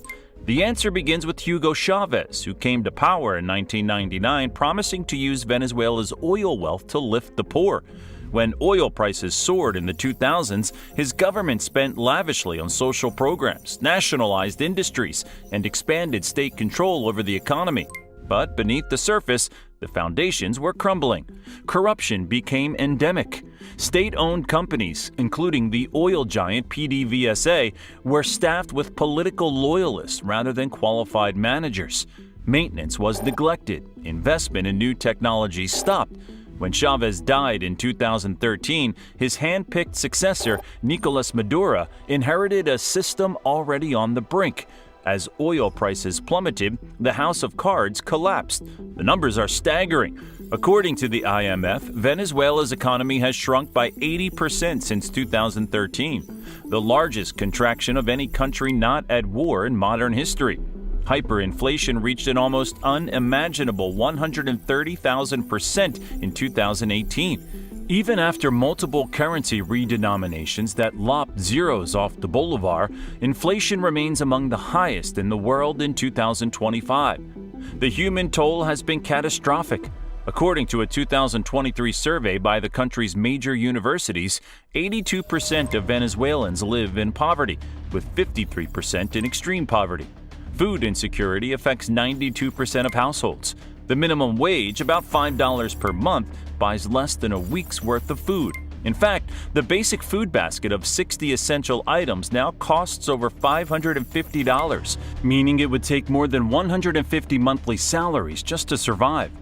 Venezuela's health system, once a model for Latin America, has virtually collapsed. Hospitals lack even basic supplies like antibiotics, surgical gloves, and clean water, according to Médicos por la Salud. 70% of Venezuela's hospitals experience power outages lasting at least 6 hours in 2024. Maternal mortality has increased by 65% since 2015. Malaria, once almost eradicated, has surged by 400% according to the WHO. Vaccine-preventable diseases like measles and diphtheria have returned. The result has been the largest migration crisis in the Western Hemisphere's modern history. Nearly 8 million Venezuelans, more than one quarter of the country's pre-crisis population, have fled, according to the UN's latest data. But amidst this catastrophe, something remarkable is happening. The collapse of the state has forced Venezuelans to create their own solutions.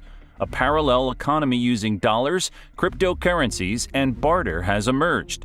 Communities have organized to provide services the government no longer can.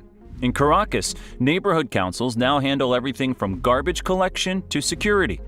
In Maracaibo, local engineers have built microgrids to provide electricity when the national grid fails. Throughout the country, abandoned factories have been repurposed as community centers, and there are signs that Maduro's grip is weakening. According to leaked internal polling from March 2025, the regime's support has fallen to just 18%. The military, long the regime's backbone, is experiencing defections at record rates. For the first time, mid-level officers are openly discussing a post-Maduro future. Oil production, the regime's lifeline, continues its catastrophic decline. PDVSA now produces barely 892,000 barrels per day, down from 3.5 million at its peak. Industry experts say that without massive investment and technical expertise, Venezuela's oil infrastructure may suffer irreversible damage. Even Maduro's international allies are showing fatigue. China, which has loaned Venezuela over $60 billion since 2007, has drastically reduced new funding.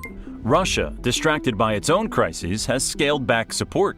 Cuba, itself struggling economically, can no longer provide the intelligence and security assistance Maduro has relied on. The pressure is building. In January 2025, protests erupted in 16 of Venezuela's 23 states after another round of power cuts.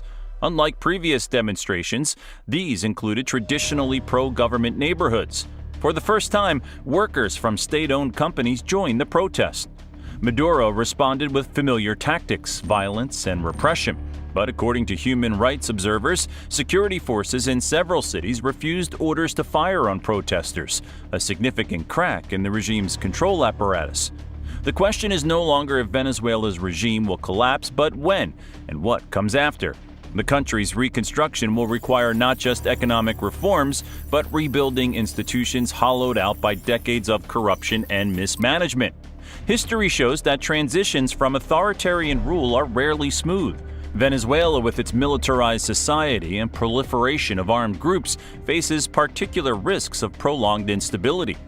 The international community's approach to a post-Maduro Venezuela will be crucial in determining whether the country can recover or descends further into chaos. As Venezuela teeters on the brink, one thing is clear: the collapse of Maduro's regime won't be the end of Venezuela's crisis. It will be the beginning of a new and equally challenging chapter in the country's history. Russia, the hollow empire. Russia is in trouble, big trouble. You've probably heard that Putin's Russia is a superpower on the rise, a military force to be reckoned with, an economic powerhouse fueled by endless energy resources. Well, this story is completely falling apart. What we're about to share with you isn't just speculation or wishful thinking. These are cold, hard facts that reveal the truth about Russia's unstoppable decline. A collapse happening in real time before our eyes. Buckle up. Some of these facts are so shocking you might think they're made up. They're not, like how Putin's own TV propaganda suggested he resign on state television, or how Russia's entire emergency fund will vanish by fall 2025. You'll see why China is already relabeling Russian cities with Chinese names and why experts increasingly worry about who controls the world's largest nuclear arsenal as Russia unravels. But let's start with the most humiliating moment in recent Russian history. In August 2024, Ukraine did something that would have seemed insane just 2 years earlier. They invaded Russia. Not with some massive army either. Just 300 soldiers wearing blue tape on their arms crossed the border at 8 a.m. Within 24 hours, Ukrainian forces were racing towards Sudzha, a town 6 miles inside Russia. 3 days in, they'd pushed to Karevino, 13 miles past the border. By the end of August, Ukraine controlled about 500 square miles of Russian territory. A nuclear superpower, the country with the world's largest arsenal of nuclear weapons, couldn't stop a few hundred Ukrainian soldiers from capturing its territory. If that sounds bad, remember what happened to Russia's once mighty navy. In the Black Sea, Ukraine has destroyed or severely damaged over 33% of Russia's naval force, including its flagship, the Moskva. The truly jaw-dropping part? Ukraine doesn't even have a navy to speak of. They're sinking Russian warships with makeshift sea drones controlled by operators sitting in basements hundreds of miles away. The Black Sea Fleet that was supposed to enforce a blockade on Ukraine is now hiding behind the Crimean Bridge, afraid to venture into open water. The report figures are staggering. According to the General Staff of Ukraine's armed forces, Russian troop losses since February 2022 have amounted to almost 1 million, encompassing those killed, wounded, missing, or captured. Even if that's high, independent sources confirm at least 106,000 Russians have died in Ukraine as of May 2025. That's more soldiers than Russia lost in 10 years fighting in Afghanistan back in the 1980s. In fact, it's more than Russia lost in all its wars since World War II combined. But here's where things get really interesting. While Russia's military is getting demolished on the battlefield, something even more unprecedented is happening inside Russia itself. In Russia, criticizing Putin can get you thrown out a window, literally. That's what makes the events of September 22, 2024 so extraordinary. Vladimir Solovyov, Putin's top TV propagandist, the man awarded the prestigious Order of Honor from Putin himself, went completely off script during his primetime show on Channel 1 Russia. While discussing Ukrainian attacks near Russia's western borders, he suddenly said, "A resignation is necessary." Did Putin's most loyal mouthpiece just suggest that Putin needs to resign? On state TV? The one Putin controls? The studio fell silent. His co-host froze. Someone gasped audibly in the background. This wasn't a one-off blunder. When the regime's loudest cheerleaders start hedging their bets, you know the ship is sinking. And it's not just the elites who are turning on Putin. For years, Russians who protested the regime disappeared into prisons. Speaking out meant losing everything. Something fundamental has shifted.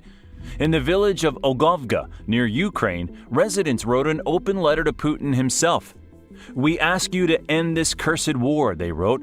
"We've been living in hell over the past 3 months." Regular Russians living inside Russia publicly calling Putin's war cursed, the kind of statement that once guaranteed a one-way ticket to Siberia.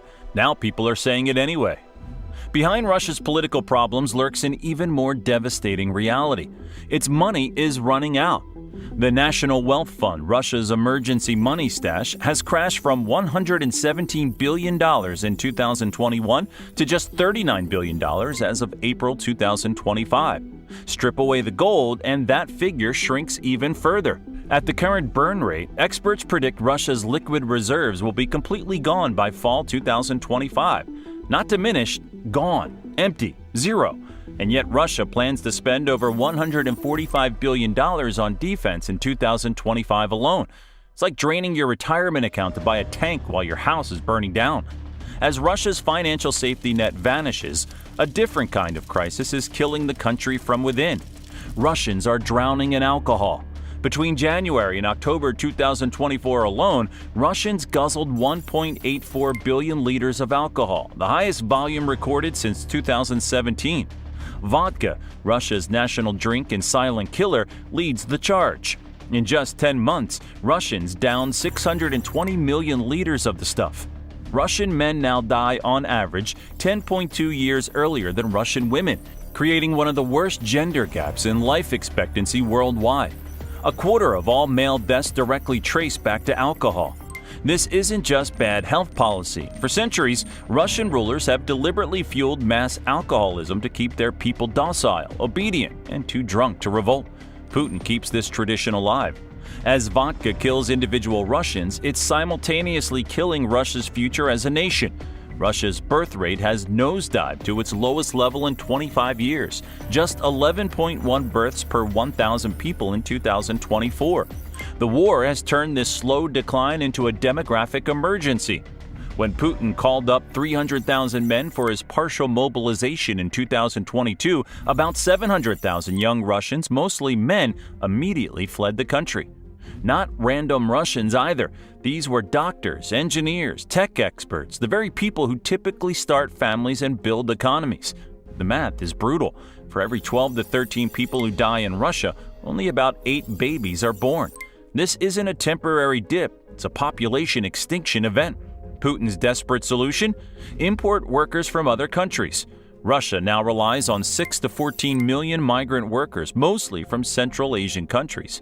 But perhaps the most alarming threat of all is one that should keep the entire world awake at night. What happens to the world's largest nuclear arsenal when a country falls apart? Russia maintains approximately 5,889 nuclear warheads as of 2024. The safe maintenance and control of these weapons requires a stable, skilled workforce of nuclear technicians, military officers, and security personnel. As alcoholism, economic collapse, and war decimate Russia's working-age male population, precisely the demographic that staffs these facilities, the risks of accidents, miscalculations, or security breaches grow substantially. What happens if Russia's collapse leads to a power struggle, with different factions fighting for control of nuclear weapons? Or if separatist regions housing nuclear facilities declare independence? The Soviet Union's collapse in 1991 left nuclear weapons scattered across newly independent states. We could be headed for a similar scenario, but in a much more chaotic and dangerous context. Russia isn't just experiencing temporary setbacks, it's facing systemic collapse on multiple fronts simultaneously. Military defeats, economic freefall, demographic disaster, and political instability are converging to create a perfect storm.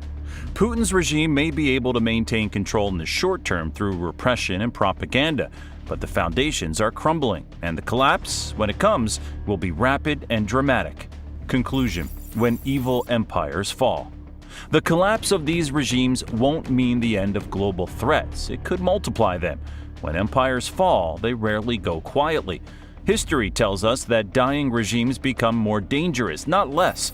As their grip on power weakens, their desperation grows. For China, the crisis of water scarcity combined with the real estate collapse could trigger both internal conflict and external aggression. A desperate CCP might view Taiwan as a distraction from domestic problems, or worse, as a solution to them. North Korea's demographic death spiral creates the nightmare scenario of a nuclear arsenal controlled by an increasingly unstable and desperate regime. What happens when Kim Jong-un realizes his dynasty is ending? Iran's multiple crises could lead hardline IRGC factions to launch desperate attacks on regional targets, triggering a wider Middle Eastern conflict that draws in global powers. Venezuela's collapse could unleash waves of migration that destabilize the entire Western Hemisphere while creating power vacuums that drug cartels and armed groups rush to fill. Russia's decline poses perhaps the greatest threat of all, the world's largest nuclear arsenal in a country experiencing institutional failure, with separatist regions, competing power centers, and a leadership losing its grip on reality. These collapses won't happen in isolation. They'll interact and accelerate each other in unpredictable ways. China's economic problems will impact Russia's already fragile finances. North Korea's instability will affect both Chinese and Russian security calculations. Venezuela's oil production impacts Iran's position in energy markets. The world isn't prepared for multiple simultaneous state failures among nuclear-armed and major regional powers. Our international institutions were designed to manage conflicts between stable states, not to contain the fallout from collapsing empires. But amidst these dangers lie opportunities. The end of these repressive regimes could free hundreds of millions of people. New democratic governments could emerge. Long-frozen conflicts could find resolution. The question isn't whether these regimes will collapse. The evidence points clearly to their unsustainability. The question is how we manage their decline to minimize the dangers and maximize the possibilities for a more stable global order. As we watch these evil empires approach their breaking points, we should remember that what replaces them could be better or much worse. The difference will depend on how prepared the international community is for the coming storms. What do you think? Which of these regimes will fall first? And what will happen when they do? Share your predictions in the comments below, and don't forget to subscribe for more unfiltered geopolitical insights.